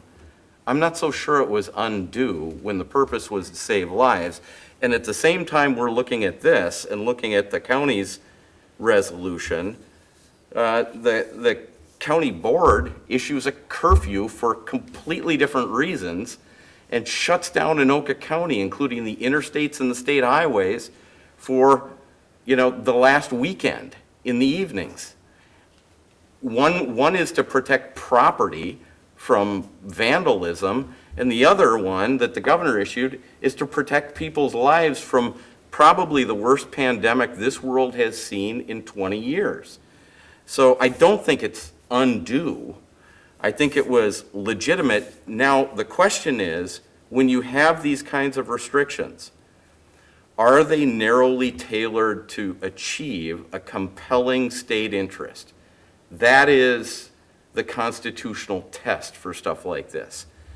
And I think, from my own, this is my opinion, we are getting much more attenuated from the original purpose of the stay-at-home order.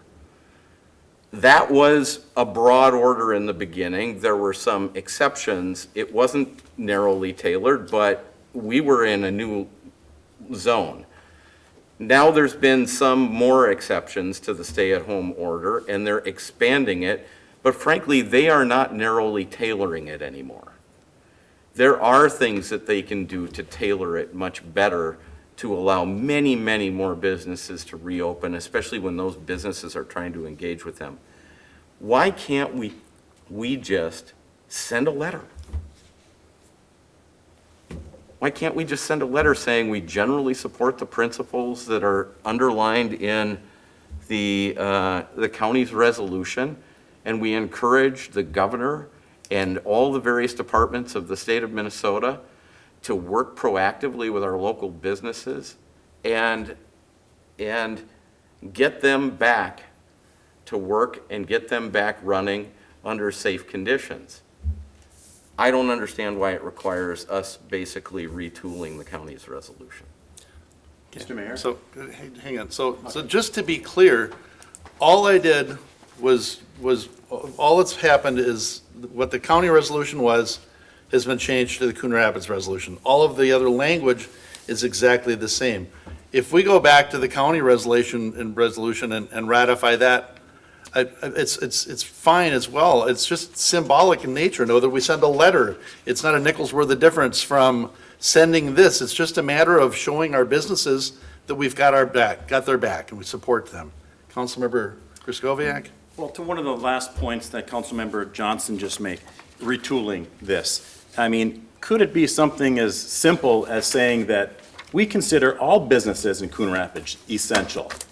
And if they are all treated fairly, like if Menards is essential, why isn't this store essential? If Menards can handle it in a safe social distancing manner and requiring their guests to wear a mask if they feel that's safe, and if residents feel comfortable enough to go out there and are healthy enough, couldn't we consider, all businesses essential to follow that same type of guideline? Could something like that be drafted into a whereas? I was just, That's I was essentially just, yeah, I what was I'm just saying. starting with what the county had done. Right. And again, it's just basically symbolic. So, And Mr. Mayor? and you oppose this, Councilmember Geisler, but I understand. I oppose the language and the format that, and the structure. I don't disagree with the concept. Am closer to what Councilmember Johnson talked about. We need to be finding ways to help our businesses, absolutely. We need to find ways to help our nonprofits. We've done some of that tonight. We're working with, how can we help our local businesses as well with, trying to find ways that we're not going to do tent permit fees, and we're going to try and make sure that how can we work within the constraints in a way to do this safely. Absolutely, I support that, and I think we need to do that. And if it's a simple message to the governor is to say, we need to either have, more data, more rationale that says why things can't open faster, and to help make sure that we explain that to everyone. And then it's to encourage them to be more precise, to be, instead of that broad brush, how can we find ways as a state to allow local entities to have a little bit more flexibility, and how can we help our businesses at the same time that we protect our residents? I'm all for that. What I'm not for is a blanket stick in the eye that says your order, should be rescinded. And that is, in my opinion, the symbolic nature of this. And I think it is a bad look for the city of Coon Rapids. It's not in there in a show of partnership. It's not there in a show of how can we all work together to ensure the livelihood of our residents and our businesses and the safety at the same time. It's not an either or, it's both. And that's what this doesn't do. But if we can find a way to encourage more flexibility and finding, ways to do things, I would support that kind of a resolution. But something, again, thrown at us 2-3 hours before the meeting is not the right way to do it. Okay, so we can go back to the Anoka County resolution that came out Friday, if you'd like to discuss that. I came out a month ago with this, and it melted down the same way. There wasn't any action, there wasn't any letter, there wasn't any suggestion of any other language. So I grabbed what the county approved, and then all I did was just modify it to Coon Rapids. And if we're not happy with that, I can go to Anoka County. We can go back to ratifying that, or we can just go with this one on an up and down vote, and if we're done, we're done. Mr. Mayor? Councilmember Johnson. So, I think you're taking away from this maybe perhaps a little bit some of the wrong message. And I would just note that when we talked about some form of resolution at a workshop some weeks ago, it was not a county resolution. It was the Now Then and Lakefield resolutions that frankly had far more problematic language in them and findings in them that were maybe suited for those small communities, but not certainly suited for Coon Rapids. Had we had time to talk about the drafting of this, I could tell you that I could get behind the draft resolution that was put together if some things were added and some things were omitted. And not even lots of things. I mean, I could find, if we want to have a gratuitous statement in here that we will uphold people's constitutional rights, which is our sworn oath and obligation, that's fine, I can live with that. In the now therefore be it resolved clause, if we want to say by the city of Coon Rapids, Minnesota, that we hereby encourage Governor Tim Walz to allow the reopening of establishments who will follow requirements on social distancing, safety, and follow state, local, and CDC guidance, I can get behind that. Yeah, let's do that. I can get behind that. If we want to, I'm not going to quarrel about the whole notion of undue hardship. That's a matter of opinion. I've stated mine on the record here. But I'm not going to quarrel about that being in the actual resolution. I do think we should acknowledge in the second whereas clause that goes on to say that Coon Rapids has followed these executive orders and recommendations of the stay-at-home order, and then it gives the litany of those orders to say that, and we declared our own state of emergency. And there is an interesting thing that one of my constituents, who is a business owner, and I discussed. I asked him, if you were to do one of these things so that you're not sending the wrong message to the community that there's still a risk and a danger out there, and you're not trying to, be political about it, what would you include in there? And his response was, I think you got to acknowledge that there's still a risk. Of course. I think you have to say that there's still a risk. And there is a bit of that at the end. Okay, so I don't want to say that this is drafted without that notion in mind. But, I would love to have in here a whereas clause that said something like, and I'm doing this off the cuff because we didn't have much time, but. Well, the bottom one says, so, Ms. Councilmember Johnson, that Go ahead. if businesses, whereas if businesses, churches, and local nonprofits and Rapids follow safety requirements on social distancing and follow state, local, and CDC guidelines, the Coon Rapids City Council supports these places of work and worship while they operate. It's mentioned in here a few times. Right, and, because that's the end of the first page, that whereas that the gating is taken out of. And if we do that, if we change that now therefore resolved to what Councilmember Johnson talked about versus encouraging the recall of the March 27th order. So now therefore be it resolved by the City Council of Coon Rapids to, Just go down. we hereby encourage Governor Tim Walz to allow the reopening of bars, restaurants, churches, and other places of public accommodations, allowing the opening of establishments who will follow requirements on social distancing, safety, and follow state, local, and CDC guidance. I can Sounds support good. that. Yeah, I can get sounds behind good. that. I'll get I behind can that. support that. And I think it's important easy one. to do this because I frankly don't think the message is as strong if it's a divided council. I would like to see us all be in a position where we can support this. Agreed. And so, Yeah, can I ask a couple other quick things? So Councilmember Geisler? in the second whereas, where it says, whereas Coon Rapids has followed these executive orders and recommendations, I would love to see that say, whereas Coon Rapids has encouraged residents to follow these executive orders. Because the city doesn't follow the orders, it's the people. Does that make sense? yeah. Well, yeah, we still do Right. when we're called out to places. It's Yeah. still up to us, You know, local enforcement. right, but I think we need to encourage and support that we think people should be following these guidelines. Say Coon Rapids and its citizens have. Yeah. Okay. And then the other thing I talked about earlier that I would like to see in that first whereas, where the final sentence said, this order required Minnesota to take additional proactive measures to slow the spread of the pandemic.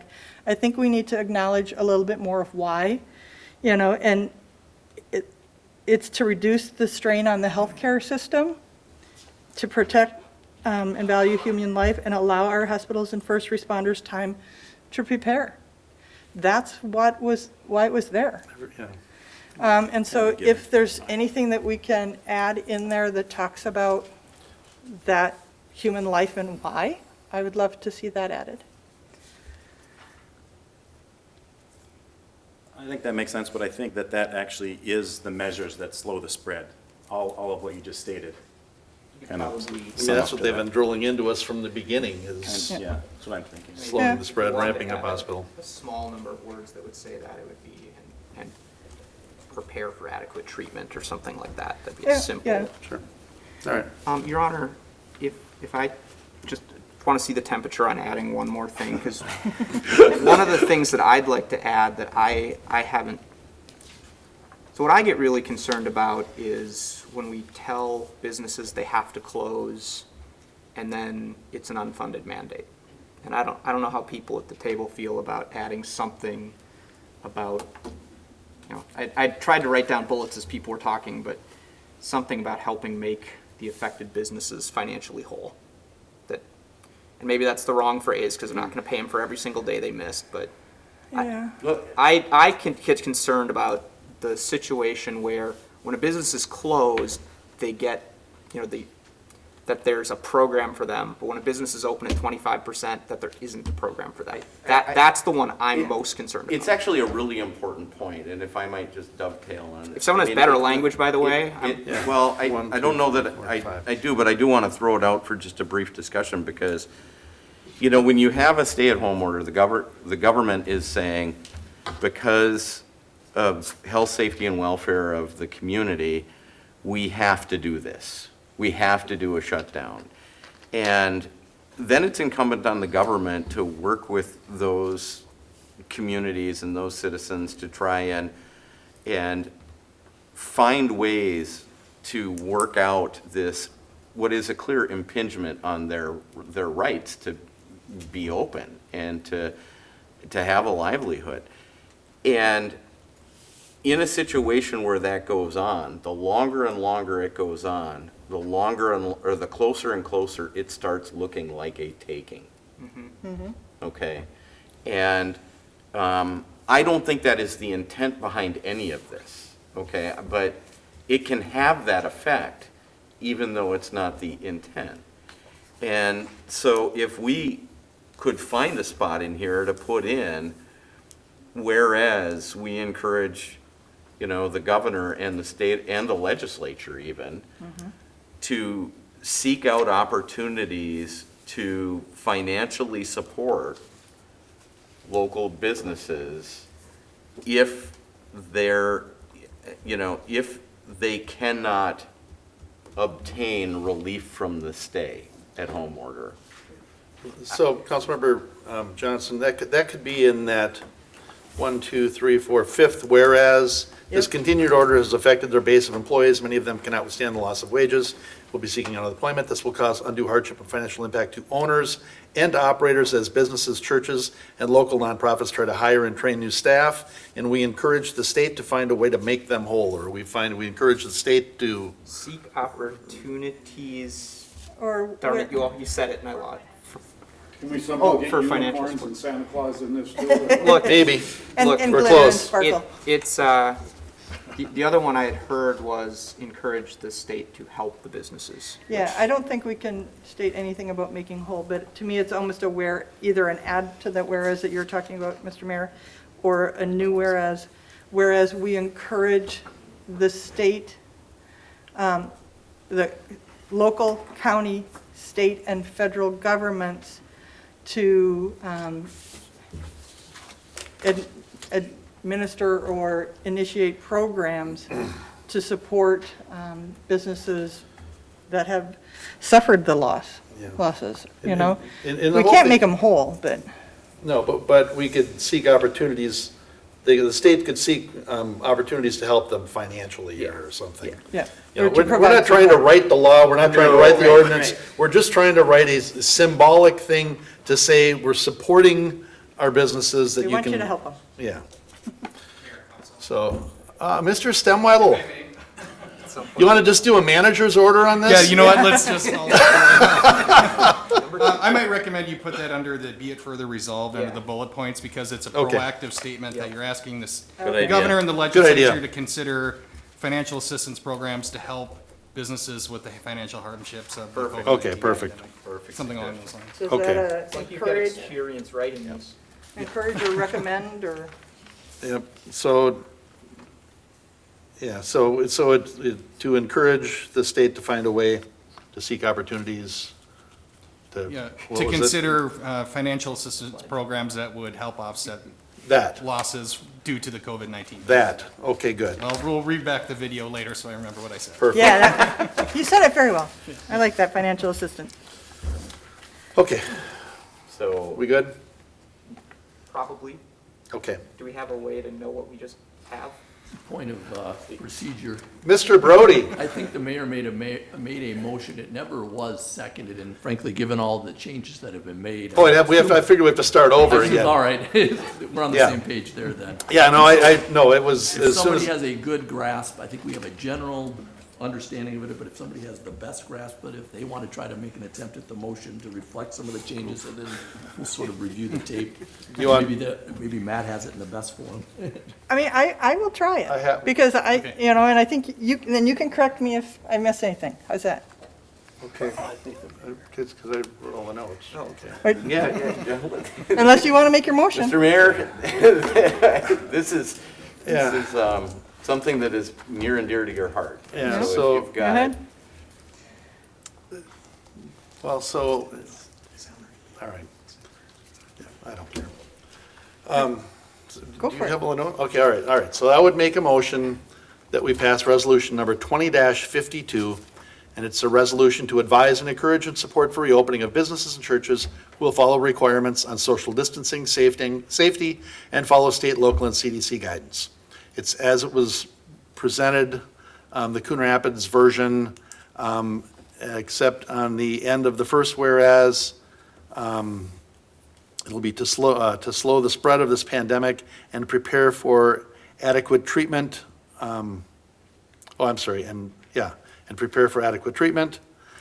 And then whereas Coon Rapids and its citizens have followed these executive orders in the second whereas, and that ends with, and has issued their own emergency order. So Coon Rapids has issued their own emergency order.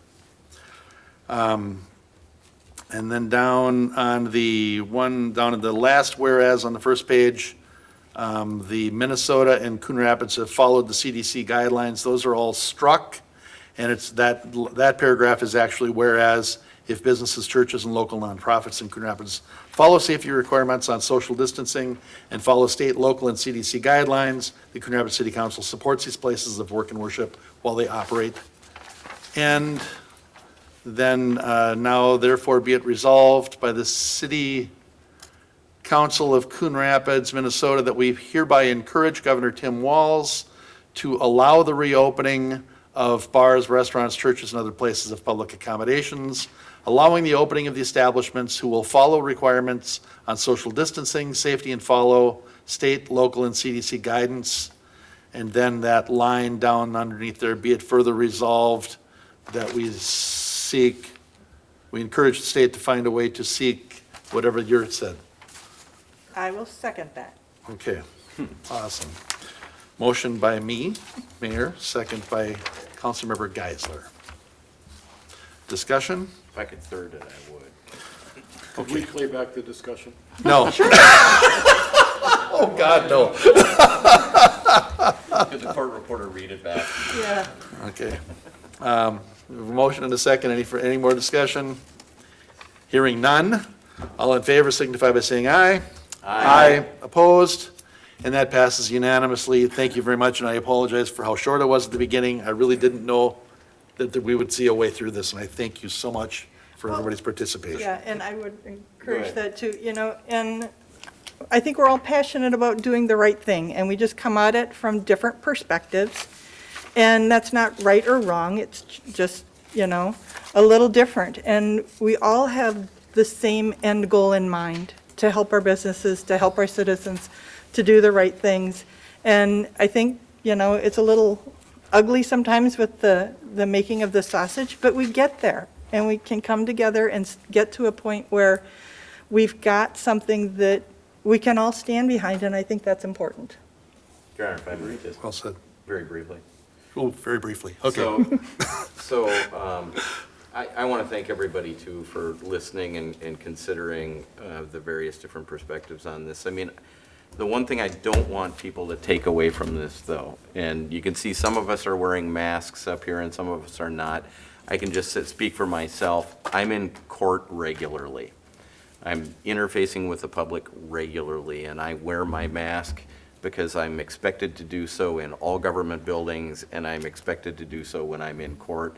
And I'm interfacing with people who are frankly in difficult times of their lives and oftentimes don't have very adequate health care. And so their risk factors, and because of that, I end up being kind of a vector potentially for that. So I don't want anybody to take away from our encouragement to the state that the risk is gone. It's not, okay? But what we're doing is we're expressing a strong viewpoint that our citizens in our community are capable of looking out for each other. And that's what Coon Rapids is frankly known for. And we'll see how it goes. But I'm optimistic that the citizens and the businesses in this community are going to continue to face this challenge and meet it in a positive way where we're going to look after one another. So thank you very much. Yeah, thank you, Councilmember Johnson. And I guess for me, it was a matter of just trying to address some of the inconsistencies. And when I met with the restaurant owners last week, they said, you can go to the store, you can pick something up, put it back, pick something up, put it back, pick something up, put it back. When you come into our restaurants, we have control over that environment. We're expecting that we'll be at 50% occupancy, and everything there will be disinfected as soon as those people leave. And they said, so we just want consistency and we want an opportunity to make a living. So, but yeah, no, it's certainly not gone. Everybody certainly has to take their precautions. We're up to open mic. We had a comment from Brody. Mr. Brody, we Briefly, missed something? Because I think we're going to get calls tomorrow, and I think everybody does understand. I think we've done a pretty good job that this is a symbolic gesture that we've passing, that we're encouraging the governor to take these things into account. But we can't allow, businesses can't change their model on this. I know we'll get calls tomorrow. I've seen it on my own personal Facebook feed and other communities where business owners are saying, yes, if the council passes this, I can reopen. And I think Yeah, we've gotten no. that message clear, but I can almost Absolutely not. be positive that tomorrow we may get a call or two. And so I just wanted to emphasize that little piece. And I Yep. think, like I said, I think you guys made a symbolic gesture today of encouraging that, and that's what we all want to do. Yep. Thank you. Yep, yeah, especially the ones that are licensed by the state. All right, so we are at open mic right now. Is there anybody here to address council for open mic? All right, well, we'll move past open Mayor, mic then. Council, if we may just pause for 1 second. We Yes. do have someone on the Zoom meeting, Mr. John Holland, who it looks like has now raised his hand, I believe, to speak at open mic. So Oh, it looks like he has joined the Zoom meeting, and I believe will be piped into the sound here in the chambers. if our technology doesn't let us down. Wow, I'm betting on feedback. you're betting on You feedback. might get the record read back to you pretty soon.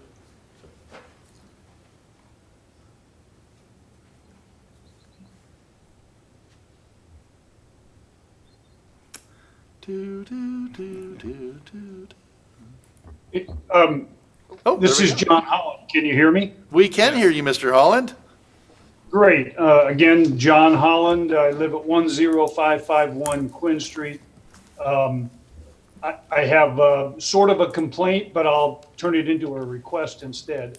I'd like the city to relook the maintenance along the public property, along some of the streets in town, particularly Coon Rapids Boulevard, which named for our city and is sort of the main drag through town. And I think the weeds along the side are totally out of control, and they have been every year for the last probably 10 years that I've started noticing things like that. In some areas, the weeds are 2 or maybe even 3 feet tall.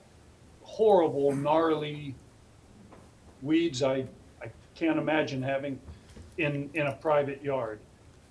And what I'm surprised about is that when you look at a city park like the one here by my house near the water plant, name escapes me for a second. Riverview Park. Riverview Park. There you go. Right.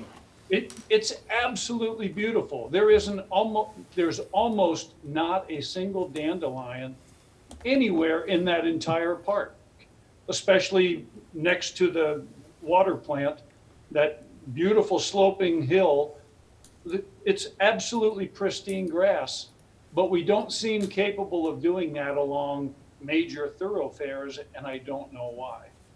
I suspect part of the problem is, even though it's named Coon Rapids Boulevard, I think it's also County Road 1, and maybe the county is responsible for that.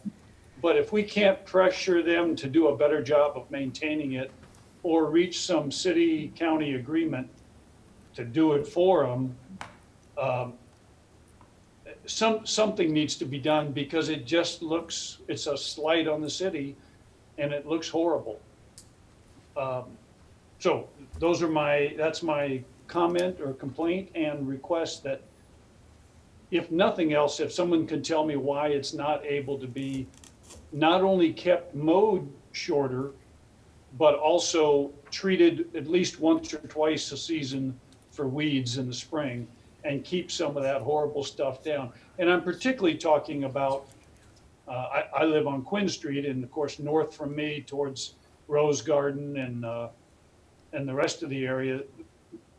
Well, actually, in both directions, we have that new beautiful trail or redone trail, but the grass on both sides of that trail, at least on the south side of Coon Rapids Boulevard, it is in such horrible condition. It just really detracts from the city. So those are my comments. Thanks. Excellent. Thank you for joining us tonight, Mr. Holland. Can I ask a question, please? Is Mr. Holland still with us? Yes. Mr. Holland, would you include in that Foley Boulevard too? I happily would. Thank you, sir. I was going to mention Round Lake Boulevard over there too. I guess if you give me just one more minute, whoever's in charge of the parks, get their advice on how to keep the weeds down along non-park property. That guy ought to be promoted, because whoever it is, he does an awesome job in the parks. Well, it's the same guy in charge, so. Yep. Thank you. Thanks, Mr. Holland. Okay. All right, anybody else for open mic this evening? It was like the best comment we've had in a long time. Mayor, Council, there's nobody else on the Zoom meeting. All right, then we will close out the open mic portion of the meeting. And we don't have any reports on previous open mics, and we are on to other business. Councilmember Demmer. Two things. One is, as the school year, one of the weirdest school years in the history of school years, winds up. First off, congratulations to the graduates, and look, we actually did ask you to sacrifice quite a lot, and it might not seem like it to those of us who think that the last year of high school was a lot of fun, but when you go back and think about what your last year of high school was and how much you remember it, 25 years or more later, asking you to give up a lot of that was a sacrifice, and hopefully you're all stronger for it, and we appreciate that. Doesn't always get mentioned along with the sacrifices of the businesses and the other groups, so I just thought I'd call that out. With school ending and not a lot of summer programs available, just everyone be careful. There's going to be a lot more kids out and about. So I know not as many people are driving, but that can mean that it's even more likely that something bad happens. The other thing I wanted to mention, it's similar to a comment I've made after another meeting, but I just want to thank everybody on the council, and on Friday there was a Supreme Court decision around a coronavirus stay-at-home order, and it was the California one, and Chief Justice Roberts said something. The precise question of when restrictions on particular social activities should be lifted during the pandemic is a dynamic and fact-intensive matter subject to reasonable disagreement.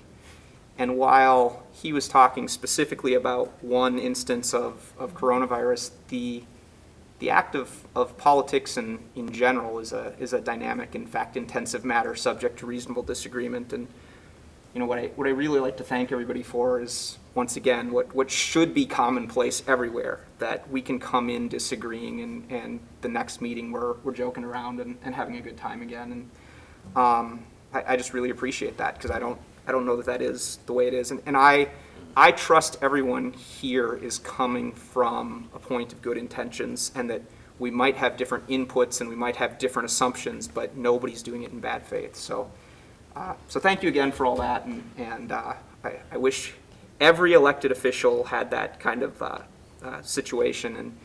And for everybody else, you know, I'm sure people at home are going to disagree with something somebody up here said, but that's part of the game. And acknowledge for everybody here, this is a really stressful time to be an elected official. And I'm not asking for, you know, any sort of pity. It's just very different. It's not. When we were knocking on doors, these weren't the questions people were asking us. So, so anyway, thank you to everybody on the council, and thank you to everybody at home who understands that they have something that not everybody has, I hope. So on the graduation, not to minimize what you just said, that was wonderful, thank you for saying that. The Coon Rapids High School is just wrapping up, I believe, 2 days of drive-by graduation, and they just had an awesome display of all the seniors' portraits down Northdale Boulevard, both sides. That was really cool to just take a slow pass each way and look at all those young faces ready to hit the world that really just had their years shortened. And yeah, I mean, one of my sons was probably the best illustration for me. He walked out of the front room, having been sent home from college. He walked out of the front room and goes, "Well, that's it, I'm done." 4 years, that was it, I'm done. So, yeah, it's just a very interesting time, and, yeah. Yeah. Councilmember Johnson? So I do want to speak briefly to one issue, and we've been focused so much on, and rightfully so, on things like the pandemic and the request for action by the city council, by our businesses and citizens and things like that. There's been another thing that's happened in our community in the last week or so, and has a lot of people coming from many different perspectives on it. I've been reflecting on it a lot as a prosecutor, because it was back in 2006 and 2007. I ghost wrote for my father an article for Criminal Justice Magazine called Racial Bias in the Criminal Justice System and Why We Should Care. And it just struck me so hard this last week as things evolved around the Twin Cities and then nationally, that it is an enormous challenge that we all face to deal with some of these issues that are embedded in our systems that really don't give a fair opportunity to some people, especially people of color, to have their voices heard and to be treated similarly to other citizens. And it's been a problem for a long time. The reason I bring it up here is because I've been watching, both from the perspective of being somebody who works in a more metropolitan setting, and also watching the response in our own home county here in Anoka County. And I just have to say that I just feel blessed that we have the police department that we have the sheriff that we have surrounding police chiefs that we have, because I've been watching their messaging and I've been watching their response to some of this stuff, and I'm just so proud to be from here, and that messages like the one that I was writing with my old man back in 2006 and 2007 were heard up here. They may not have been heard all around, but they were heard up here. And it's something we're going to continually be working on. And I think this is an opportunity for us as a society to recalibrate and to refocus some of our efforts. And I know with the good leadership that we have here in the police department and in other sections of the criminal justice system here in the county, that we're in pretty good hands, and there are people here who are going to have an honest conversation about the difficult issues that we face. I can't talk about specific cases because of where I work. There'll come a time where I can, and I'd be happy to share more thoughts at that point in time. But I think the overarching message is that this is as much as it's a tragedy, it's a wonderful opportunity to make the system, the criminal justice system, and the way we do things a much better place for our children. So we have to seize that opportunity. And that's the thing I wanted to say tonight. Thank you. Mr. Mayor? Councilmember Keisler? Yeah, I have two things, and that is one of them. And, you know, as an elected official, you know, one of the things that we can do is, you know, affect our own community, right? And, you know, I think, you know, it always chokes me up a little bit when Chief Wise hands out a new badge and we have a new police officer. He always talks about how the badge is entrusted to them by the citizens of our community. The citizen's badge. And it's the citizen's badge. And with that, it's a mindset and a method and a culture of how I believe our police department goes about their policing. You know, to that end, I also feel that I'm maybe not as informed as I could be, you know, and to look at, are we asking all the right questions? Do we have, you know, the right escalation procedures? Do we have the right policies and procedures? Do we have the training? Do they have within our police department what they need to be successful and maintain that positive culture? And so I've encouraged both the police chief and our city manager that I'd like to make sure that we're having that dialogue to kind of do a health check and make sure that we're doing everything as a council to make sure that we've got that healthy environment. And that now it's coming up on budget time, and, you know, we want to make sure that we're not reacting to something bad. I want to be proactive and ensure that we never get to that point. So, you know, that is something, because what happened to Mr. Floyd was horrific. And we need to do whatever we can to make sure that we are anti-racist and work to try and be elements of change. And we can protest, but at some point it needs to become policy. And we are in the position that we can help make sure that those kinds of things, that we can make policy in our city to ensure that that we are anti-racist and how we go about our policing. So, if anybody else wanted to talk on that topic, or I have one other thing. Chief Wise? Mr. Mayor, actually, given the council wants to have this discussion, I wonder if you wouldn't mind indulging me to seize the moment? Mm-hmm. All right, because I think what council is talking about clearly is on the minds of a number of people, and I've received a few emails. And I received one today that I responded to that sort of captured the essence of what we're talking about, and I thought I think it would maybe encapsulate in a good way my response so that you can know where I'm at. And I'll start off by saying I have no insider knowledge about anything that happened in Minneapolis. I'm a police officer in Coon Rapids. So with that, so the email I received, Dear Coon Rapids PD, in light of the murder of George Floyd and the ongoing issues of police violence against black people, I and the community of Coon Rapids need to hear from you because healing starts close to home. I need to hear that the police in my community can see that there is no ambiguity here and what happened to George Floyd was inexcusable. I need to know that the officers of the Coon Rapids Police Department care about my neighbors, all of them. How is the Coon Rapids Police Department going to ensure its officers are held to the highest standards?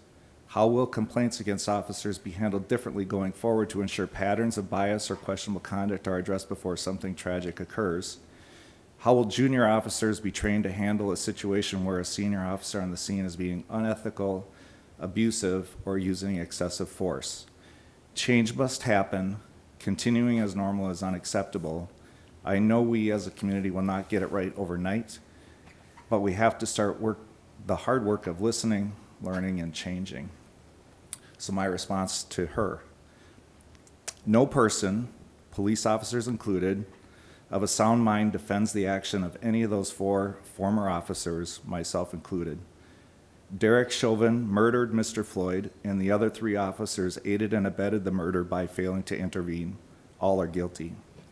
I have been a police officer in Coon Rapids for 25 years and was specifically trained in 1994 to never kneel on the neck of anyone.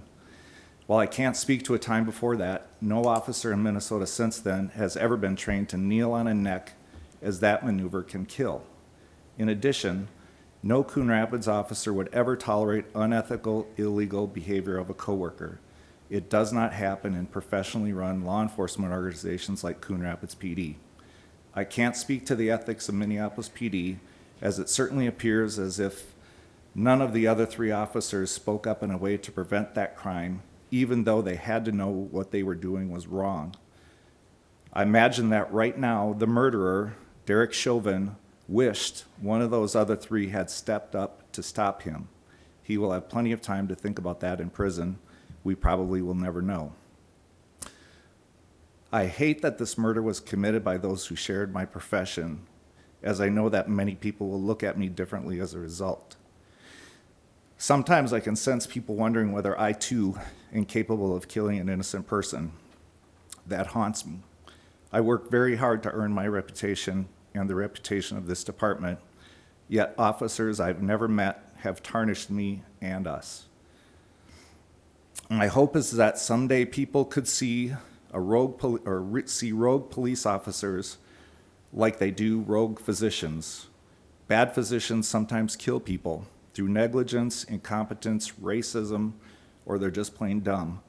But when those incidents happen, the malfeasance gets linked to the name of the doctor rather than the profession as a whole. There are amazing, kind-hearted, compassionate men and women that work here. I wish you could somehow get to know them all, as I think it would provide you a great deal of comfort. Warm regards, Brad. That is exactly the kind of leadership that I'm talking about. Yep, yep. And the empathy that is so very necessary in this time. Thank you for responding in that manner. And I just want to add, Yeah. This letter isn't the end of a community conversation, clearly. It's the beginning. All right. Chief Wise, thank you very much. Thank you. And I think that, Chief Wise, that, I speak for myself and I hope for the rest of the council that we are here to make sure that we don't have stressful officers, that we don't get into positions, and so that we want to make sure that we are hearing the needs of our police department to make sure that we're supporting you in any way that we can, because what you've got is a great department and we want to keep it that way. So, Okay, thank you, Chief. It's really hard to go on after that one. I know. And I have one other thing. Hate to mess it up. Yeah. Be careful. Yeah, the one other thing, I have continued to get calls and emails on the Saturday cruise. And it may not affect everybody else's wards, but it drives right through Ward 4. And it is loud.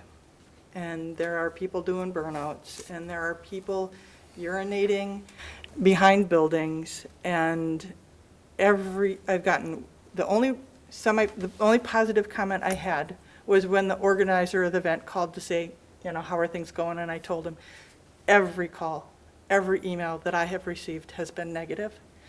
And, and to that end, I don't begrudge people driving on the boulevard. I think, that should be fine, but we've got to be able to look at where are the things that we are doing to stop those behaviors that are destructive to our community, right? And in light of everything we just talked about, it's very minimal that it's a loud noise. If that's the biggest of our worries in our town, okay. But, so if we can talk about the kinds of things that we're doing to help make it pleasant for people, I would appreciate that. Yeah, Chief, I was just gonna mention before I spent 2.5 hours working, or not working, 2.5 hours sitting at the curb Yeah. with a couple of my brothers watching the cruise, and it really was great. It was really great, except all of a sudden there was like about this 12 motorcycles going by, just right on the governor, just making as much noise as they can. And so that was an annoyance. And then there was one car that was out there that was, they can do this thing where they can make them backfire. And unfortunately, it doesn't bother me, but unfortunately, that bothers dogs. So we've got a few, residents along there that they're being bothered by their dogs. They're trying to get people to stop early. I love their message. You don't have to go home at 9, but you can't stay here, And Yeah. this week it was even earlier because of the curfew, but. Have you seen people drag racing on Mississippi Boulevard? That's one other complaint that I've had. I haven't. I mean, we always have a certain amount of people that hot rod on Mississippi, Right, but yeah. But, it's looking at how can we make sure that it's safe as well. okay. Chief Wise, I'm sorry, go ahead. Yeah, Mr. Mayor, Council, I hear about it too, clearly. The so-called Saturday night cruise, it's important for people to remember, is not an event sanctioned by the city of Coon Rapids. Frankly, it's not sanctioned by any organization. It's a Facebook post that went viral to classic car owners, and they've taken up driving on Coon Rapids Boulevard on Saturdays. That said, it always is helpful to talk about some of the statistics, because I promised you we would be out there, and there have been officers that have been out there. On May 16th, we wrote 60 citations for various offenses, including one drunk driving, and there was at least 2 noise citations written. May 23rd, we had 33 citations that were written, and in addition, the person who made the original Facebook post has reached out to a variety of his members, and he has forwarded me both photographs and stories of cars that have been driving in a way that's not consistent with the values of the people who want to be out there. And I personally have called those individuals that he has given me. Some people are happy to hear from me and want to change the way they drive. Some people are less enthusiastic with my opinion. But I want to assure you, as staffing allows, is that we will continue to be out there, and we will continue to cite people for these offenses, because I do know that the person who started this viral post had nothing but the best of intentions. And his fear all along was for rogues that would come along and ruin it. And so we're trying to pluck those people out like weeds, and we're going to continue working at that. So I hope lots of people hear that. We will continue to pluck those weeds. Good. Yep. And he's a Coon Rapids resident too. That is correct, yep. And, Mr. Mayor, one of the other questions was on the food trucks. And Ms. Linsmeyer, can you talk about the licensing and if we're checking on those? Mr. Mayor, Councilmember Geisler, yes, we currently have 3 food trucks, or two different food trucks. One has 2 locations that are licensed and following the requirements, and I'm working with the police department. When they see one that they're not sure about, that isn't on the list that we've given them, they take a picture, send it to us, and we follow up. So yes, we are all over that. Thank you so much. Excellent. I had the opportunity to commend one of your officers. There was a stop literally right in front of us. So I just sat there and watched it. He walked up there with a big smile on his face, and he was just so pleasant to them. I think whatever it was must have been a minor incident. It was an older couple, I mean, older than me even. And you could tell he wasn't comfortable getting pulled over, and the officer just put him at ease. And after the guy drove away, I walked over back to the squad, and I said, "Nicely done." It was like, "Oh, you're here." So it's a nice evening. If there's just some way we can reel in the late ones and the noisy ones, and Yep. yeah, Do it at Thank you. 4:30 every day. That one was way better.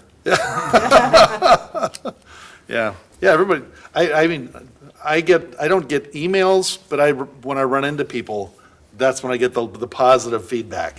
You know, that's just, they love the rolling car show. But- All right, any other business to come before council? Motion to adjourn? Second. Motion by Kicker, second by Demmer to adjourn. All in favor signify by saying aye. Aye. We're adjourned.